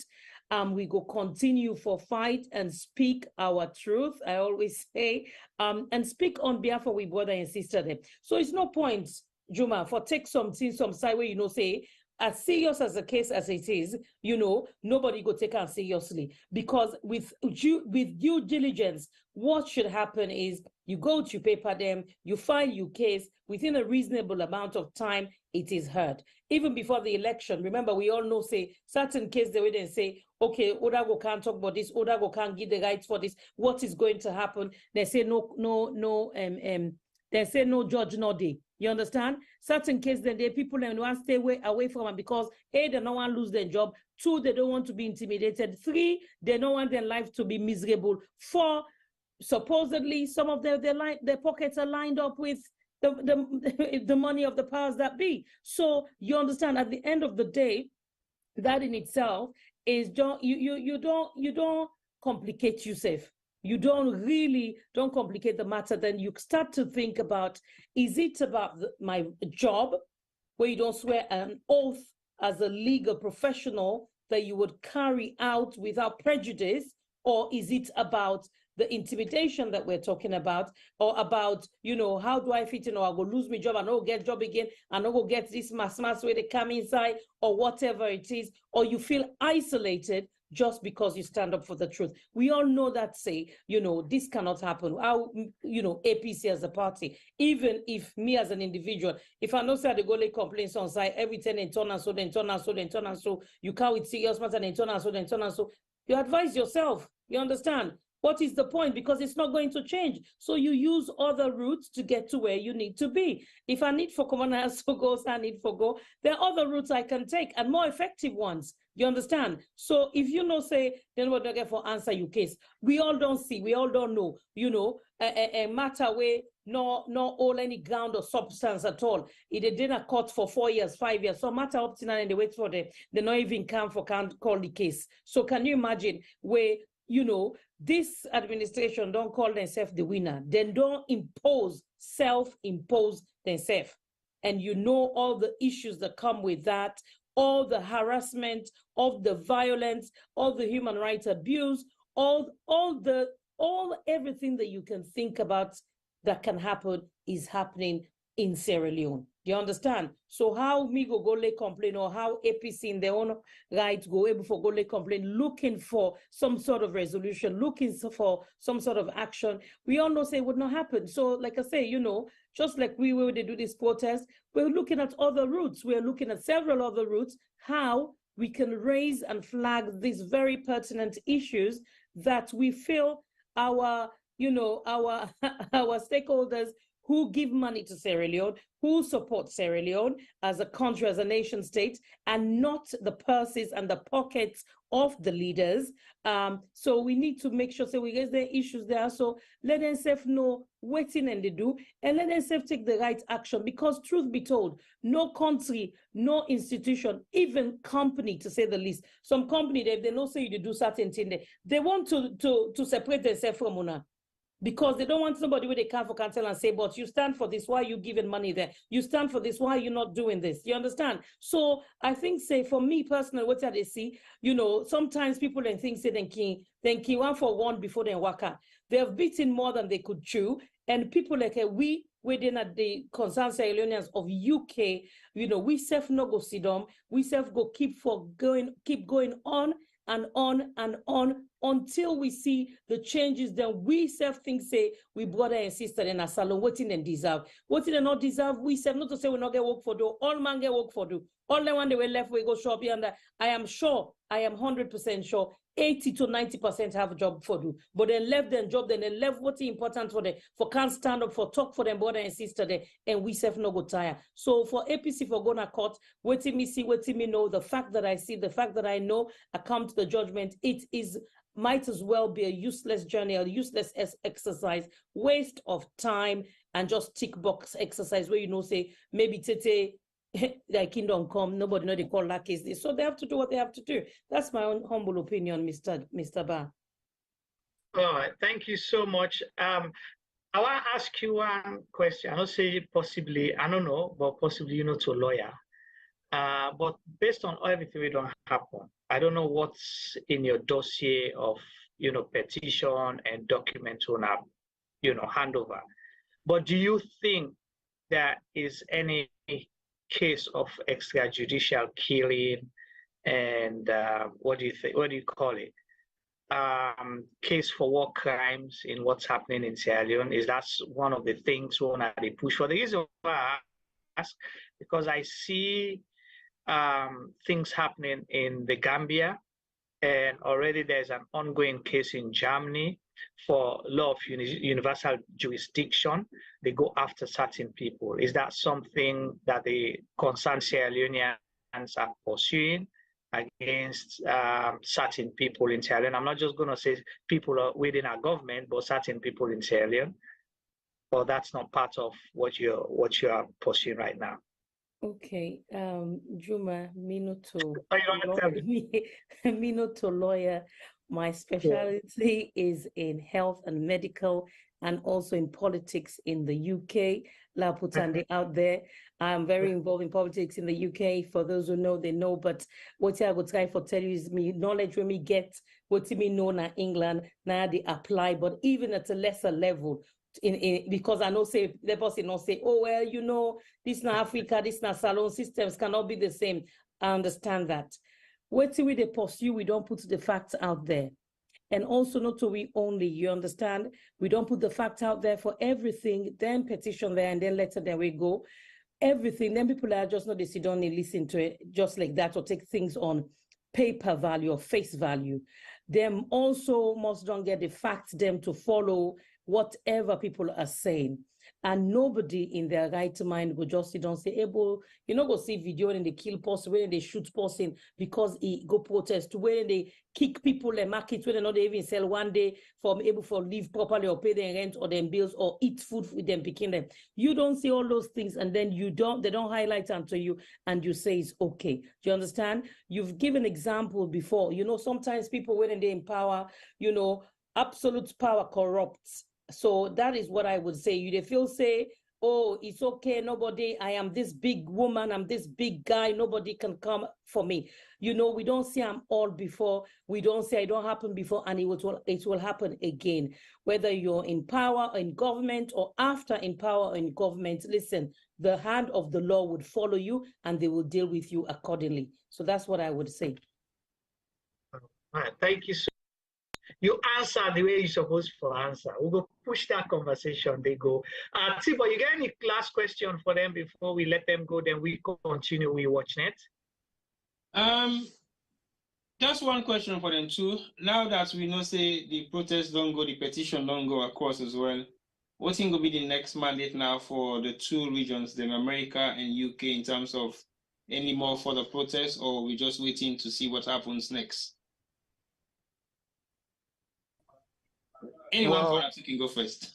Okay, well, for US, which I don't say earlier, this is a continuous process. We would continue with the protests.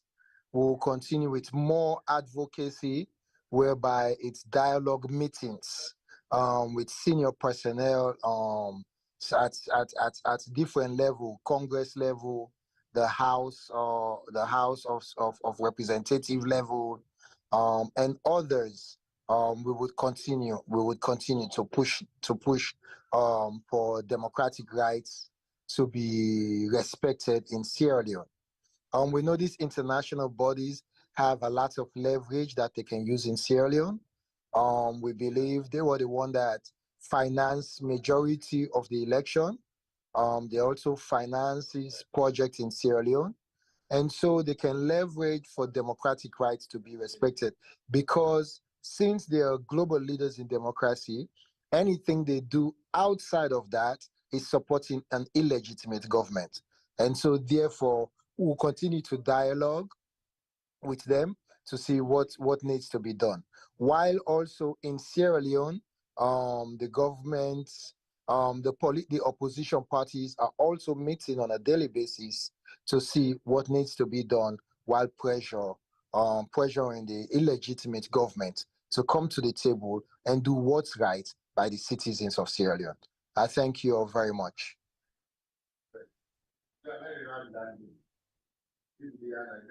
Pamata, anything on our end? What next? Or is it the same approach? It's actually the same approach, I would say. So for we are looking at obviously the first protest that we did, as you know, was very successful and is just building up on that. So next month, by God in power, we will get some other events, which the information will come out. We're still talking about sort of the shape that it would take. September, we're hoping to have more meetings with members of parliament, and also pursuing all those emails that have gone. Some of them have made contact with us. Like I say, because there's recess in our parliament, from now till September, that doesn't mean we stop. Because it's a huge 6-week gap, and people, all man gets, what's important to, and people tend to forget, we go sleep, we wake, something, priorities change. But for us, that's not the case. We're sold out to make sure that we go continue every month, maybe every other month, we'll come out with something, we'll engage, we'll update the group in terms of, because people don't take their time and their efforts. People are still asking, so when is the next one? What's happening? And all of that. So we have a calendar, a sort of a schedule in place. We would, like I say, engage with, Rishi Sunak. We'll have some meeting with him in September, also with the Shadow Minister for Foreign Affairs in September, because now outing happened, we didn't want to wait till then come back from recess. These things are still live and they're still active. Current administration, they carry on like say everything is kushti, which is not, if it's kushti for you, it's not kushti for other people. How do we make sure that these sort of, discussions and dialogues and intervention are still ongoing, and it's not where we've done one and we're low blue, because actually that's not how it's done. You have to have a plan of action. You have to know what's the next step going forward. So, we're engaging people like Human Rights Watch, which we have, trying to schedule meetings and dialogue and discussions with them. So it's ongoing. But what I would say is, we would update as the meetings come up, and as we also engage with with people. So I had a sort of offline conversation with even David Lamy. He's the shadow minister for foreign affairs, and that we would have another follow-up, you know, in September when he's back. So there's a lot of things happening, but we would keep everyone informed. We would ensure that, you know, if there's anything planned, we'll give people enough notice, tell them the date and things like that, because, you know, we cannot do it by ourselves. We all need each other to come, to support, to help, because Salona for we all not to for one person, not to say, oh, now this person, I idea this fellow do this, but no, you know, the more voices we have, the more hands we have on the wheel, the better the car would move. So the more oil we have, the more engine, the more gas, petrol, whatever you want to call it, the more we're all going to move in one direction. And I think what I would want to say is thank you so much for the people, and we come out far and wide, we buy the t-shirts, we camp, we you know, do the protest in the rain, come with them, family them. Thank you so very much. We do appreciate it. Now we know, say, we have some really patriotic Sierra Leoneans there, and people who are just really concerned about what's going on in Sierra Leone. So now, thank you. Next month, we have something planned. So we look forward for Lona Sef Camp. And it might not be a protest. It will be something else, but it will definitely be where we'll be raising our voices to save our democracy in Sierra Leone. So thank you once again, one and all. And thank you for having me on your show, your program. And look after yourself and each other. Right. Thank you, Fatmata, and you know, thank you, Dr. Shoshoya, Honorable. Before you go, Honorable, the people at Salone waiting now your message for them. The one that we still not think, say, hope they or light there at the end of this tunnel. What would be your message for them? I want for also buttress Fatima and point for thank everyone that are coming out for democratic rights and fighting for democratic rights. And thank Sierra Gem also for the great work that they're doing. For me, people in Sierra Leone, I want to let them remember waiting. They always teach me patience is virtue, and there's always light at the end of the tunnel. The nets, no matter how long you long take, sun must come up. So let where they go, or let where they go peacefully. If we therefore demonstrate, let we demonstrate peacefully. I believe, say, the leaders them of the party, they come up with other ways that we need to show with disagreements with the results of waiting to go on. But the fight continues and we're not stop. So, like the way on family can say, you did take time for kill Ange for let you see in Belek. I'm my last word, Andy. Thank you very much. Thank you so much, and well, thank you to Fatmata, Dr. Shoshoya, family with the watch. This now the Save Our Democracy discussion based on the true protests that will happen at the UK and the United States. And there is one set for Europe, mainly at Brussels, on Monday the 24th as well. Now the European Parliament then serve the on. The two take home we may get now, you know, with a Giwi. Now that Fatmata say that Pekin, we say in mama no the sleep, in self no get for sleep. And Dr. Shoshoya tell we say, we then get you belay, they know they just born you the same day. They take 9 months, you know, so still you mama we born you, now you mama, now this one. So Salone now we mama, we say mama Salone. So now we be at the pain. Time go come, get for do pull nado for that Pekin day, and we all go smile. We've been down this road before. The FRC term, it took us 9 months, exactly 9 months. We didn't take we bele. Now that it take, but we ended up getting democracy back. We restored democracy in Sierra Leone. So waiting happened at that time is no different. As we have said before here, this is a coup against democracy and the people of Sierra Leone. It was not a stolen election, not a rig, but it was a coup, just that they not use the barrel of the gun or military fatigue. They actually use the barrel of the gun by the people that we aid and abet them. So that is why this should be everybody's business. Another caution based on waiting T-Boy in the talk earlier. They feel T-Boy in anger. Who said that if you are APC, you should not demonstrate or you not for feel aggrieved? That does not take away your right for protest, demonstrate, or for vent out how you feel. If they rogue you, you not for talk because you're not APC? No. Who said if you demonstrate and protest, that means say you know like Salon? That's not false narrative where the people that wait see right now, they make with the suffer, they continue for push. So let we not fall for that. Because the problem, and we all problem, all man they buy almost going to 1 million soon. We're turning in the country where you sick, you know, for go hospital, you they die, they go through like a fall. Some of the people that they kill na Pademba would prison. Not all of them are APC people or not support President Bill. Maybe some of them voted for President Bill, but they still kill them at Pademba would prison. We don't know how many people, we don't know the head count. Families then still visit and families are locked up. Maybe they died and don't go to away them, dog don't eat them bone and all of that kind of thing. So the suffering where they happen at the country, now Salon people they suffer. Where lights not in Abo and Kenema, not all APC people not they get light. The blackout now people within Abo and Kenema they feel them. So let's look at the things on a bigger picture. I want to say thank you to you guys. You are allowed to stay, or if you want to take your leave, you're welcome to do so. We will continue with WatchNet now. So thank you so much for coming. Thank you very much. Thank you. Yeah, over to you, T-Boy. Thank you. Bye-bye. Thank you very much, Dr. Honorable Josiah and Famata Kamara for your participation for tonight's show. And I think say when I don't do the program justice for participate and express the concern of voting Sierra Leoneans into diaspora, especially concerned Sierra Leoneans, they agree about. But let's bring in Femi. I don't say we guess and don't go.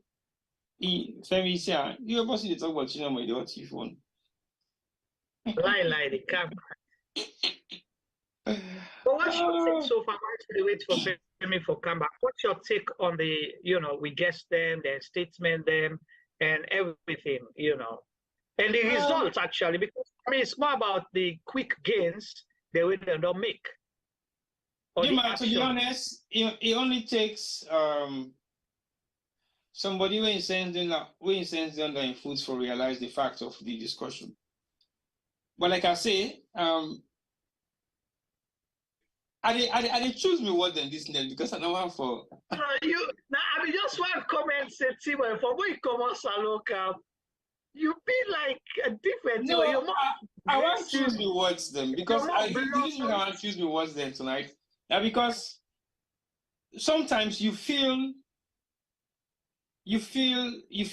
not upset but disappointed because I don't live around certain people in a way I expect for us to know better in life. But it is disappointing for make you understand, say, there are certain people still where they refuse to live up to their expectations. Because the reason why they don't have any expectations. So they make how they conclude on a few things right now. But I deliberately choose me words than what they say tonight because people should not force people to get to the side of where they are based on the fact that we have our opinion on different issues. But to be very honest, what in Shosoya don't highlight from the political axis of the discussion, it makes so much sense for making you understand the amount of issues that we sometimes don't witness or you don't see, or don't happen to them, either as a politician, a member of parliament, or somebody who don't play active politics in Sierra Leone. Then you're able to understand the nature at which people are making all these comparisons or all these statements about what thing they happen as alone. But when you don't get involved in the politics of Salon, because you get to understand two things. For involved in politics is different from participating in politics. Because when you participate, you can be a participant for a short period of time, maybe for 1 month, for 2 months, for 3 months, for 6 months. That is when you are participating. But when you are involved in politics, it means your life, your day-to-day activities, everything that you do is evolved around politics. Not necessarily means say you are a politician, but sometimes the most of your dealings or most of your discussions or most of your day-to-day activities is surrounded somehow whatsoever around politics. So that makes you somebody who is actually involved in the politics of Sierra Leone. So when you have people who just jumped into politics, thinking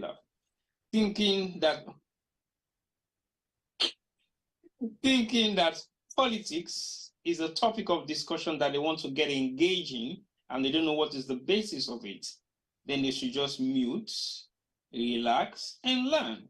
There is nothing wrong with learning, because the process at which we are in Sierra Leone, if you fail to learn now, you will not be able to actually be the Sierra Leonean you might want to see yourself to be in the next 10 years.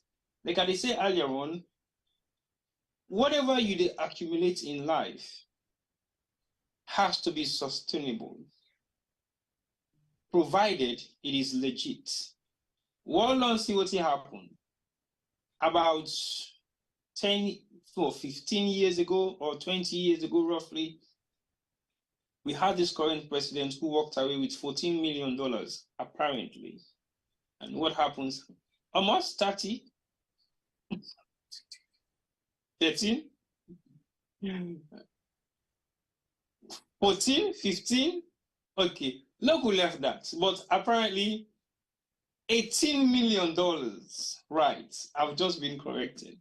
So the current president who gets now proposed, supposedly announced by Mohamed Kone, walked away with $18 million about 20 years ago or so.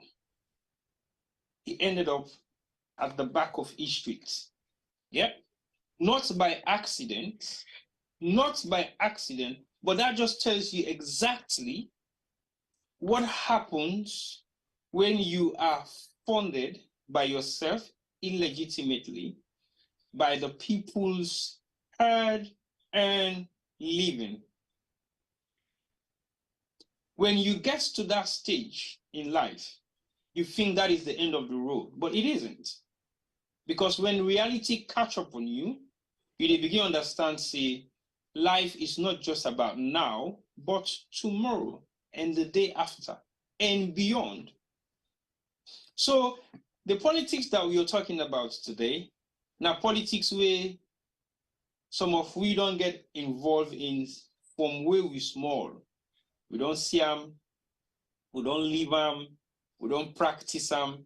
Now we try for come out of them. But by the time we come out of them, we want for left the mark for people and they come after we, able for say we're looking at this particular thing, then people they also been trying for do. For make we get the platform today, for make we enjoy the freedom of the politics where they practice in a salon. Sometimes some of we not get for enjoy that. But we not go sit down because of we not they enjoy that and say, well, myself want for enjoy, so I join the boat. So we got to begin to look at things then we will not affect us now. Because nobody knows exactly what is going to happen 20 years from now. Some of we don't reach that age where in the next 5, 10 years, we will retire. But when you retire, where do you want to retire? What do you want to retire to? Because that is why many people are scared for retire. Because they don't know what's in them for retire to, they don't know who's hiding for retire to. Because they think they haven't made it enough for them to retire. So they will continue to do the ills of society until the day we God they take their life. So the politics we will talk about today, we will get them to individuals that also forgot to represent. We will look at the woman's perspective and a gentleman's perspective of how they look at this protest. Juma, you ask critical questions about their take, their opinion, and how they feel about things. and they don't give you two different opinions of their own way of thinking. And you can clearly realize, say, one is political and the other one isn't. Yeah. So when you look at these are two individuals that have the same agenda, same kind of ideology going forward, but different inputs. So now that's what we therefore begin to look like or think like as Sierra Leoneans. We might not have the same kind of thoughts, but the vision of a better Sierra Leone. Now, one way I feel say everybody when a Sierra Leonean for able to think of. And if you're able to think about a better vision of what you look at Sierra Leone within the next 5, 10, or 20 years, not for God say anything we do now, it get for affect we tomorrow. It get for affect you in the next 5 years. It get for affect you in the next 10 years. And you might not be in the position that you are today. Whose position you go on for be in 20 years' time? And if you're in that position there in 20 years' time, are you going to be a happy man? We've seen the end. We've seen the end of the road of many politicians in Sierra Leone. Good, bad. The one way you talk to this now, politician way, something will make money. The one way make money, we build tons of houses, drive fleets of cars, live the most luxurious life, live in a hotel, then they need to come out for the rest of the week or the month. But we all see the end of some of their life then. Some good, some bad, some will not even know. Some still in the wilderness, they wonder, not able to go back home because of the reputation we something that we don't make 20, 30, 40 years ago. So when we talk about politics right now, we don't want to talk about the politics of Sierra Leone individual. We want to talk about the politics of Sierra Leone with the better every Sierra Leonean. But if you choose otherwise, it's still okay. So my opinion about the discussion with Madam Fatmata Kamara and Honorable Dr. Shosoya can express today, it just shows you the different narrative of an agenda that is heading to one direction. And that narrative is to highlight the fact say there is political views and independent views. But that's not defer the fact say you should not protest. You should not challenge the wrong decisions by your government officials or by the people that really run with institutions then. That's not one thing where I want to make we get confidence for do as Sierra Leoneans. Not afraid for challenge authority. I not say abuse, but not afraid for challenge authority. And that is the sickness that we have in Sierra Leone. Authorities don't like to be challenged. Doctors, lawyers, engineers, accountants, and the rest. They don't want to be challenged. They hate being challenged because they don't tell you, say, you don't know for saying a lawyer. Why they ask me, you don't know saying a doctor will prescribe for you the wrong medicine. But 9 out of 10 times, yes, you do prescribe wrong medication. You do have wrong judgment. You do say things that are not right. Even teachers, when they teach in a school, you might not have the right to question him because you think, say, now you teacher. But guess what? Some of the teachers we have don't even do their research before they come to class in the morning to teach. So the education, the stuff they will go through right now in life is the basis of the fact that we don't have the right to challenge our authorities because we say and say that disrespect, we say and say you're not professional, we say and say how you go challenge your or how you go question that lawyer, you know, saying a law is study. So look, will not look at politics and then begin twist things around and begin make story out of fun and begin make people feel like for say, oh, this is one-way traffic. One-way traffic today, now you know the right lane, tomorrow you go in at the next lane. You will still be happy for driving at the one-way traffic, which until you go there right at the back of the queue. So that's my take, Juma. I think say if we continue with this, yes, I know for sure, you could get for go down memory lanes, down future paths, which some people are not going to be happy with. But guess what? Sometimes some of these things have to be said, whether you like it or not, whether you feel offended or not, whether you're happy about it or not. The fact is the fact. And when we say the fact, sometimes it upsets certain people. And we will say the fact sometimes certain people get very much what's not the right word? They get intimidated by some of them facts there, so they make them get themselves into loose kind of situation where they can just say things then abruptly. But guess what? We cannot go down the level of certain things that we do, because the level at which we are doing things cannot be reduced to the level of an average Sierra Leonean. We don't know in right. For as long as you know what you're saying, you know what you're doing, you can be constructive as much as you can. Yes, you can engage with us. But if you think that the politics that we are playing is one-sided, no problem. The same politics that you think we are playing is one-sided is the same politics that you are playing on the other side, which is one-sided. So let's be constructive enough, and then we sit and have a discussion that can educate us in various different ways in the capacities as which we think we can actually express ourselves for better we self and we picking them. Other for we, because some of we don't reach at the end of the road. With that end of the road, it still gets a lot of luxury we'll be able to put yourself into. But there are certain choices that you make in life, and those choices should not be at your disadvantage. Use it well, utilize it well, and then see how much it benefits you. Don't forget, so you get for bond picking, you can get for bond picking, you can get for bond picking. What thing you left for them as your legacy? Is that something that you should be proud of?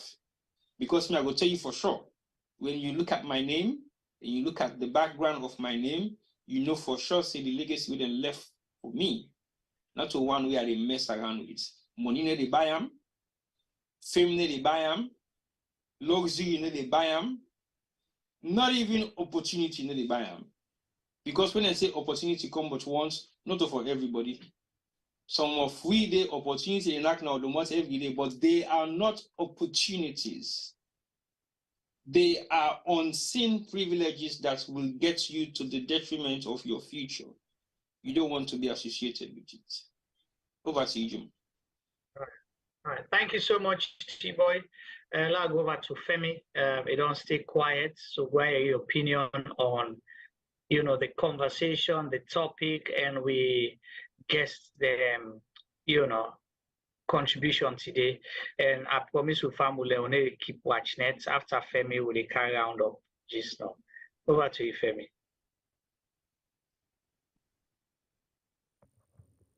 Juma, can you hear me?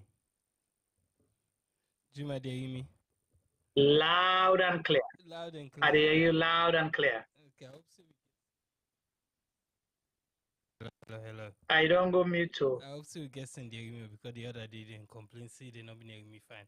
I mean, need for talk a bit loud. They talk very loud. They talk very low right now, They Femi. talk very low right now. What about now? I did increase my volume. Tell me if it any better. Mr. said it's struggle for you. Juma, listen to you. See, I make a now. Still? Now you talk. Now you don't be audible now. Okay. Yeah, that a lot better now. Now talk like Sidonia boy. Yeah. So project a little bit. Yeah. Famble them on a good evening, on a good night, because na good night at the cancel now. No. I kind of enjoyed the conversation. I think Fatmata and Dr. Shosra didn't do extremely well. You didn't talk about the protests and the sides of the Atlantic. And all the so all the idle people also we people and they say we idle came out because we think whatever happened at Salon in the last few weeks, no right. Somebody has to say something. Shame on the media in Sierra Leone as they're not doing what they're supposed to do. But again, no institution no look sober. No institution no look independent. I think Fatmata touched about it. We mentioned who's judiciary, Uda go courts. I think Fatmata and I talk about that on having Dr. Shosoya, where he say, you can't take all the institution them, you muzzle them, allow them for expressing themselves for talk. Imagine if you go courts now, what did the judiciary get for do?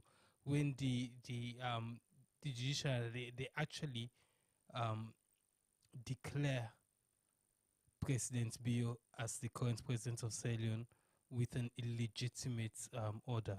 You know, it's crazy. You know, we talk about the police and we're supposed to protect with people them. They're one-sided. Then they protect the administration rather than the people of Sierra Leone. We get the army. We're supposed to protect with borders them. Then they turn the arms against the people of Sierra Leone. There's so many things them in Sierra Leone we're not quite right, and the people of Sierra Leone with the Insai Salon not able for talk because then they freed. So we were then at it. We go ask for make the rich in Missouri in Lokwimot so that we not able to talk. We for talk. A lot of we they keep quiet. I felt T-Boy's anger earlier on because I think just like you and me, Juma, people are always reaching out and say, oh, na left for talk, they took too much rubbish. But T-Boy, my advice is not for to ignore them. You know, we can't go into battle with them people as well. If they choose not to know better, if they choose for ignore the facts, then left them. Because guess what? The day go come, we go catch them safe. Right now, the people within our power, things are good in our power forever. But every institution comes to an end. One my friend from Freetown called me today. Now he asked me about some money man that we've been in the salon in the 80s. He's still side in there now. Now I say, well, both of them don't die, some of them still there. See, they are money man still. I say, as far as I know, no, because I don't hear their names anymore. Now I say, exactly. But me, they can't take them a step further. The Roman Empire will literally rule the world, came to an end at some point. All things must done one day. Over to you, Juma.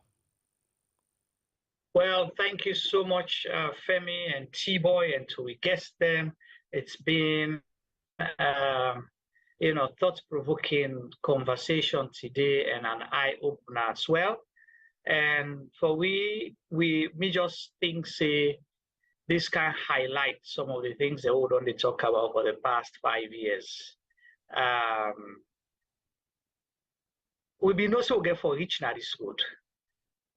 So we don't walk backwards, but people labeled us, they call us names, they call us like, oh, we're upset, we're pro-opposition. So because of that, I could talk, but here we are now. And President Bio, now they agree with most of the things they will be they talk about. First, we've been done the tell and say, you cannot rule Sierra Leone. The only way forward is to govern. You cannot govern alone by just you and your political party. But they never understood that. We tell and say, when you brutalize people, they give you the result where you want. You will get what you want, but you're not able to keep up. Here we are right now. All of those things, him and him supporters and enablers do. And now, President Bio, they call for peace. President Bio, they call for inclusive governance.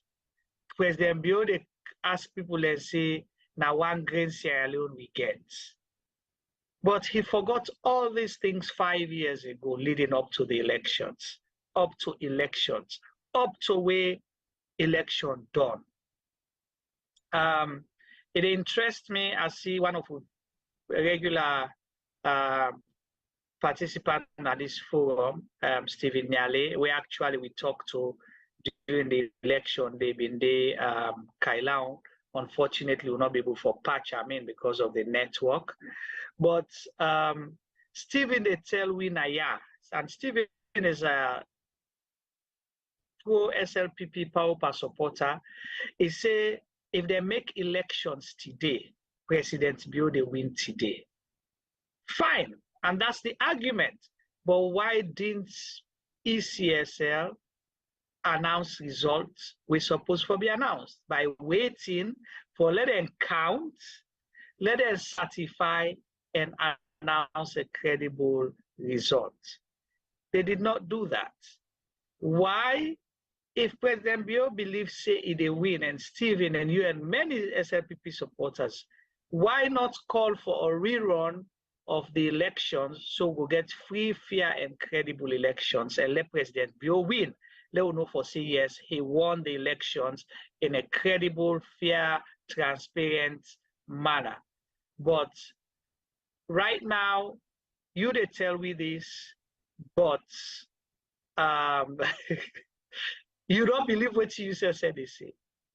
But President Biowa let people participate in an illegitimate government. But it's not going to happen that way because I think SLPP, PAOPA, and President Bio, they missed the plot. The strategy was, oh, Lord, just do all what they do. At the end of the day, at table, they go talk. Now, after a while, we could don't grumble, all man, they go about in normal business. But the way things are going, it doesn't seem like it's going that way. And like Fatmata stated, it's like say they don't charm more than they're able for Swella. So this again for be big problem. We will continue the conversation both on the Save Our Democracy, protest campaign, petitions, and advocacy going on, and other things happening at the country. We are deliberately not discussing the government right now because there is no government right now. They are imposters. We have imposters, but we don't have a government. So because we don't have a government, that's why we are not discussing them as a government. Because there has been a cabinet list, we would have scrutinized that list. But we deliberately forgot about that. We are not discussing programs happening because we don't have a government yet. Until then, we're going to discuss the issues around the elections, which in lead with to Saudi. So right now, we Sierra Leone Day on a standoff. So T-Boy, last word for today's program, and then we'll round up. I want to say thank you to viewers them now, Facebook and YouTube. And YouTube look hot this evening, and that's good because it's been a long time we've been actually interacting. I'll try as much as possible for interact of late, not really when the program starts, but almost towards the end, I begin for interact once in a while. But I want to say thank you to your continuous contribution to the program, and I want to also say thank you to the one they read Facebook. We see most of we old timers are back. Definitely, with the same election, no longer election, not only two. Election still the flow.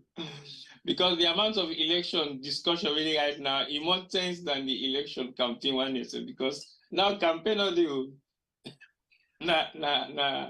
new segment of the election and I know stuff. But we're not gonna begin dwell on that for the next couple of months or weeks or more or years to come, because we know for sure everything will start the end. And voting, the people of Sierra Leone don't start so, they therefore keep up to their expectations, whether be it governance, whether be it politicians, whether be it traders or business people or students or university students. Everybody therefore keep up to it. And I didn't call keep up to the appearances. Do you mind that program then I go get na BBC one? So basically everybody have to keep up to the appearances of what they are doing. And when you keep up to that, you get for make sure say you're on top of it. If you're not on top of it, then somebody they beat you to them. So now the salon that's now where we get. And that's now the challenge we'll get for face. So for the facts of the face that challenge, we get for begin look at things from a very different perspective. I just want to comment on what Stephen talked earlier on. He said now me, you, and him just come off Freetown. Freetown is peaceful. And not between. No, don't come up with it. Everything that kind of way there. We don't know if not Liberia I be sit up. Yeah. Well, I don't talk earlier on saying Freetown is not Sierra Leone. Yeah. But I know you don't understand what I mean by saying that. Anyway, that was like almost an hour plus ago, not so.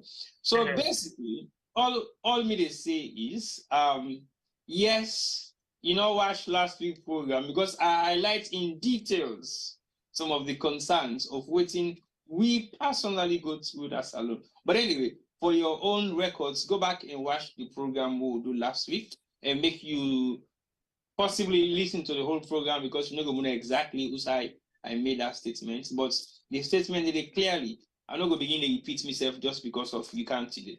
So go back and watch and see exactly what I say in regards to safety, security, and why we think we were stable or not stable in Freetown. According to your own reports, we were fine, we were peaceful, we came back to the UK, and nothing happens to us. Yes, that's your own interpretation, because we were not in the same position, we were not in the same place, we were not in the same town. I remember when we called you, you were in Kailong. I don't know whether you were in Kailong for the rest of the period. He did Kailong. He say, report properly, he say he did Kailong. Yeah, I say, he say he did Kailong. Na Kailong, you say he been there. So then I say, oh, call you last time, you say you been there Kailong. So I don't know whether na Kailong you stay till the rest of the time where you did Freetown, where you did Salon, and you come back. But guess what? We not to just Kailong, we've been there. Unfortunately, we not go Kailong, but we there now the north. We're going to some parts of the east briefly, and the east you know now all part of the east you know. So not a team in a secret. But guess what? Even in Freetown, we were not traveling as we should travel in Freetown.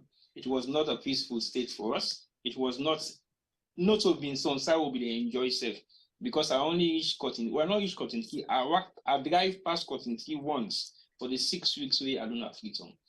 I don't think that is peaceful. So if you understand what is peaceful and what isn't. But anyway, I will extend my thanks and appreciation to everybody once more. And definitely, the World Cup don't start, female World Cup.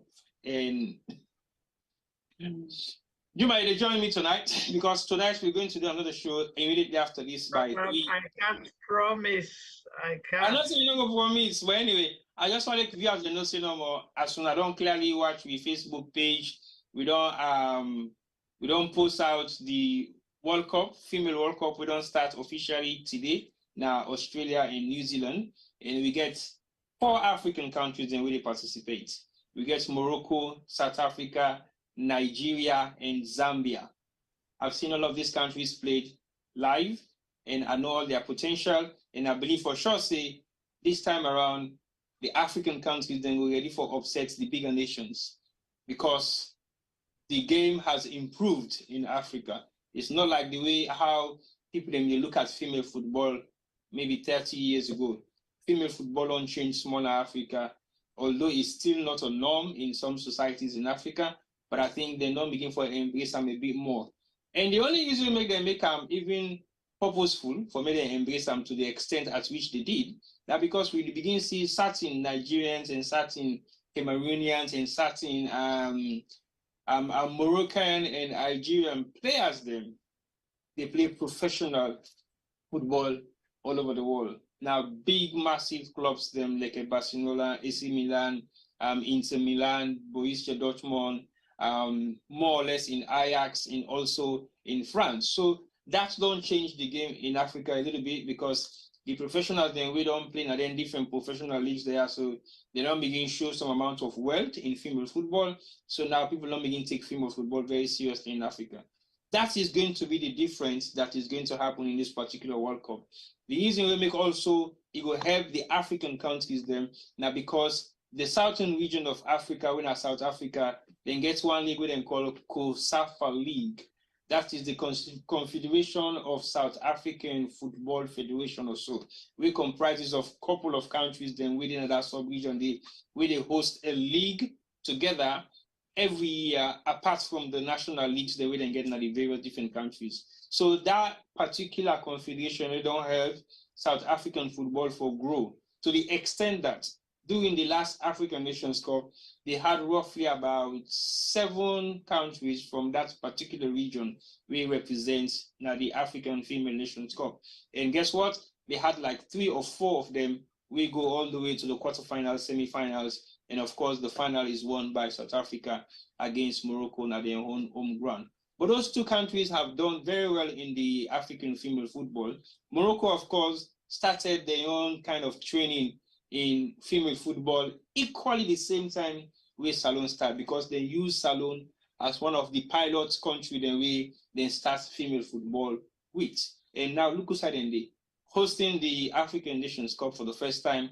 They went all the way to the final and qualified for go now the female World Cup. So female football is slightly changing in Africa, and we'll get for focus on a little bit more, because if we salon man and not able to perform, look who focus on the woman there. And again, that don't begin happen in politics. So look who begin look at some back again in sport. Sometimes one side go better for we if the other side not better. But that is just about football, and definitely we do the first commentary broadcast tonight, 3:30 a.m. in the morning. So in the next 2.5 hours. I know say that nigga for be challenging for plenty UK residents, but I know say America then go benefit and some parts of Europe go benefit, because now the time then we likely themselves they engage in their own normal day-to-day activities. But what we do now for just analyze the game, watch the game online, talk about the issues that really happen now, both African football and European football, how they encourage women for coming to the game, and what will be the benefit if we encourage more women in the diaspora or get engaged in female football, so they say we'll begin to represent Salon at some point. So that will be the basis of the discussion. I will get meet 1 or 2 people who will join me. Otherwise, I will do a monologue, and that is definitely what I will do, because I think we get for also bring different things than what they happen within the communities. It's not just about politics. We get for wind down sometimes and do something totally different. So I believe Sinaimika feels say this is necessary for us to be able to engage our audience with something different, which is female sport. Again, not just saying that, but the time difference is definitely huge. From now on to the next 4 or 5 African games that we play, we cover specifically the African countries. Then likely maybe we'll cover France or maybe Jamaica, possibly likely England as well, but not too sure about those ones. But if we do, we will highlight them the day before or a few hours before, for see we cover this particular game. But the time difference is huge. Most of the games they play late in the morning hours in the UK. We could be sometime around 2, 3, 4. The least one I think now 5. But after that first few games that I think we can get games and now we're going to play then 1 o'clock or 2 o'clock. But that is not definite, because the fixtures already don't come out for the first round, and 60% of the games then get to be played in the morning hours in the UK. So I know for say that will be challenging, but if you can make it, fine, no problem. If you can't, you go watch the repeats program later on the program. I mean on the Facebook or YouTube page. So I want to say thank you for all your support over the years, and thank you for your support again as well. Without you guys, we won't be able to be here. Forget the haters, they will always be around. Don't focus on them, just like we Femi say. Sometimes you need to pay them less attention, but sometimes it's very irritating for make people need to take their time, effort, and push the agenda of voting will benefit everybody. Then you have individuals which just they think about themselves. So that would be my take. And if I say that would be my take for today's program, I go on to say thank you to everybody for watching. Over to you, Jim. All right, thank you so much, Thibaut.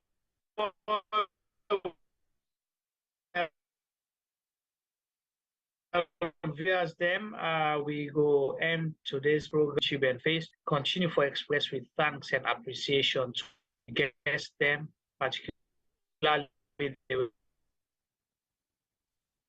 okay, I think able to make to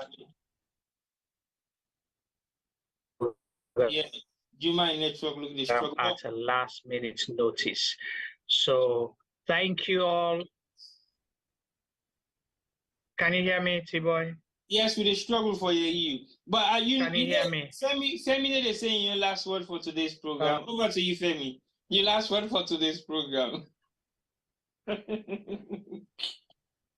right. So I will let you end up for you, and I will say good night to all man on from my end. Yeah, because you next one look the struggle, small Juma. But now what are you? Yes, yeah. Okay, over to you, Femi. Nah. Yes, I can hear you loud and clear.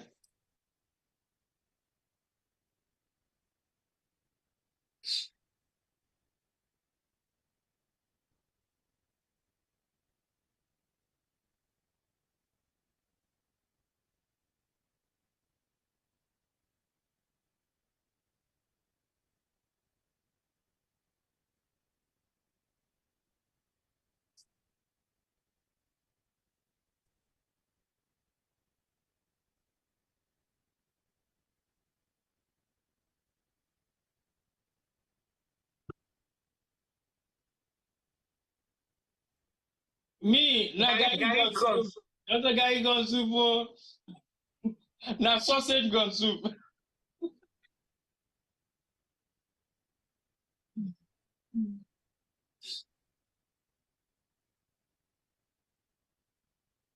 Baby, I'm there, you better. You talk secret. You man, yes, got problem.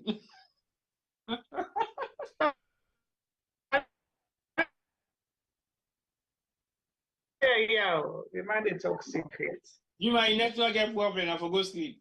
Hang on, no more. Hang on.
I don't know, Juma, can you hear me? People in the city, there's no sound.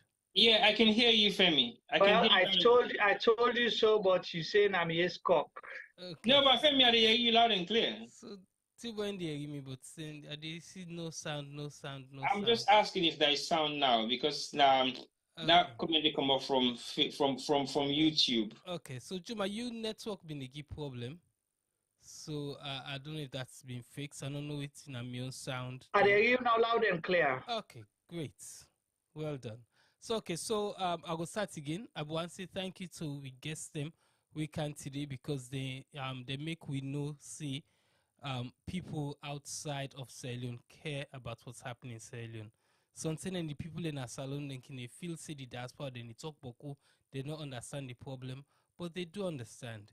They're possibly, or something we are possibly like a parent talking to a child.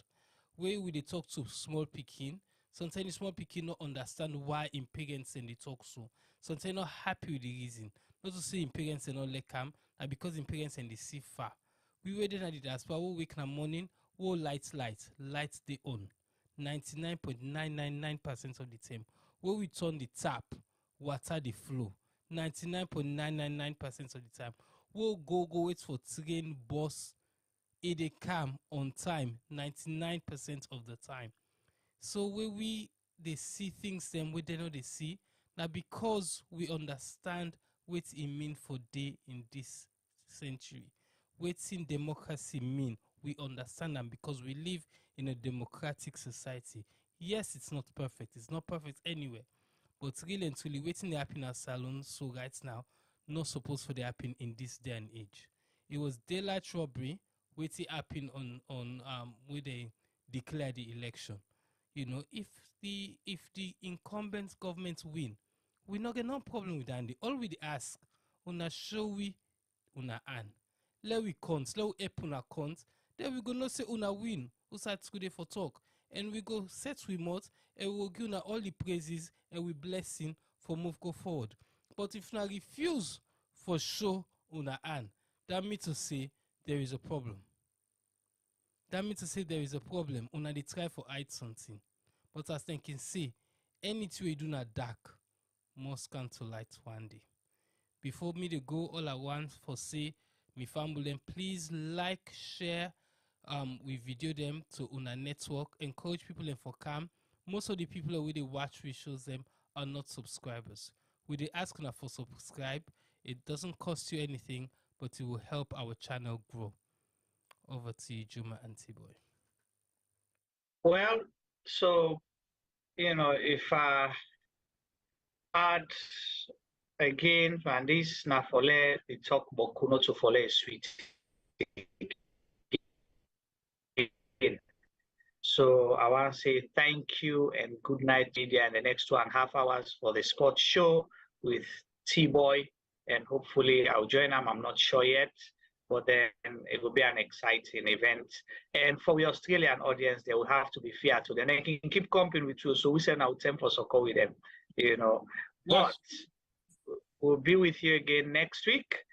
And hopefully along the way, if something exclusive comes up, we'll be here live and direct, and hope to see you. God bless you all wherever you are. Stay blessed and stay peaceful.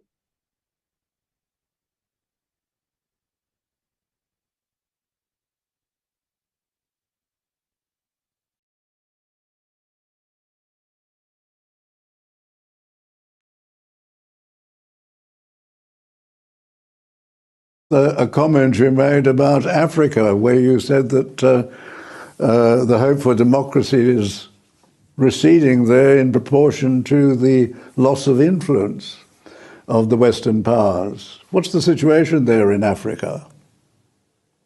Well, it is not something which was unforeseen. We've been witnessing the decline in Western powers' influence in Africa for the past decade or more, and the rise of the People's Republic of China's influence there. I wouldn't say that Beijing is at the top of its game in Africa, but it is offering more than the West can offer. But almost exactly 3 years ago, I wrote a report saying that the respect for the democratic processes in Africa was now at an end, and we were back to an era of coup d'etats as a form of governmental change, shall we say. So that situation has really come to pass. The last 3 years have seen a lot of African countries changing their government or retaining their government through the falsification of elections, the use of military and police force to intimidate voters and the like. We saw it in the Nigerian presidential elections on February 25th, and particularly we've just seen it in the Sierra Leone presidential elections of June 24th.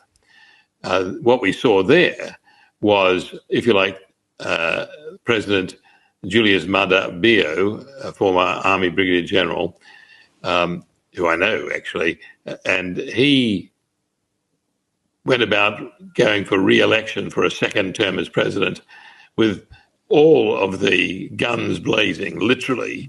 There were 3 or 4 attempts to assassinate his principal opponent, Dr. Samara Kamara. So that was actually quite profound, because the military and the police were used in those assassination attempts, the Presidential Guard and the like. And they were in uniform, they were being videotaped by bystanders. And the last attempt on Dr. Kamara's life was the day after the June 24th poll closed, when it looked as though, by some fluke, Dr. Kamara could be declared winner of the election. In fact, that day, Dr. Kamara and his deputy did come out with a press statement saying that they claimed victory in the election. So President Bio was desperate that this should not occur. He had paid the election commissioner handsomely and actually wanted him to step up the process of announcing the election results to June 25th, 26th. And even held a gun to the head of the election commissioner, which didn't prove to be necessary, because the election commissioner did as he was paid to do anyway, which was to announce Bio as the winner. The unfortunate thing for President Bio was that the whole process was so scandalously rigged that none of the international observer missions, that included the Carter Institute from the United States, official election monitoring teams from the United Kingdom, Ireland, Italy, Germany, and France, plus the European Union's own monitoring team, all said that they would not certify the elections as free and fair or transparent. So President Bio looked as though he was going to be cut off from any Western recognition, but still persists with his claim of election victory. His neighbor, the president of Guinea, was getting set to come in and perhaps seize some Sierra Leonean territory, and he said he would go in and arrest Bio in the capital, Freetown. That didn't happen, but President Bio did go to Conakry, the capital of Guinea, to negotiate with the interim president of Guinea, who is also a military president,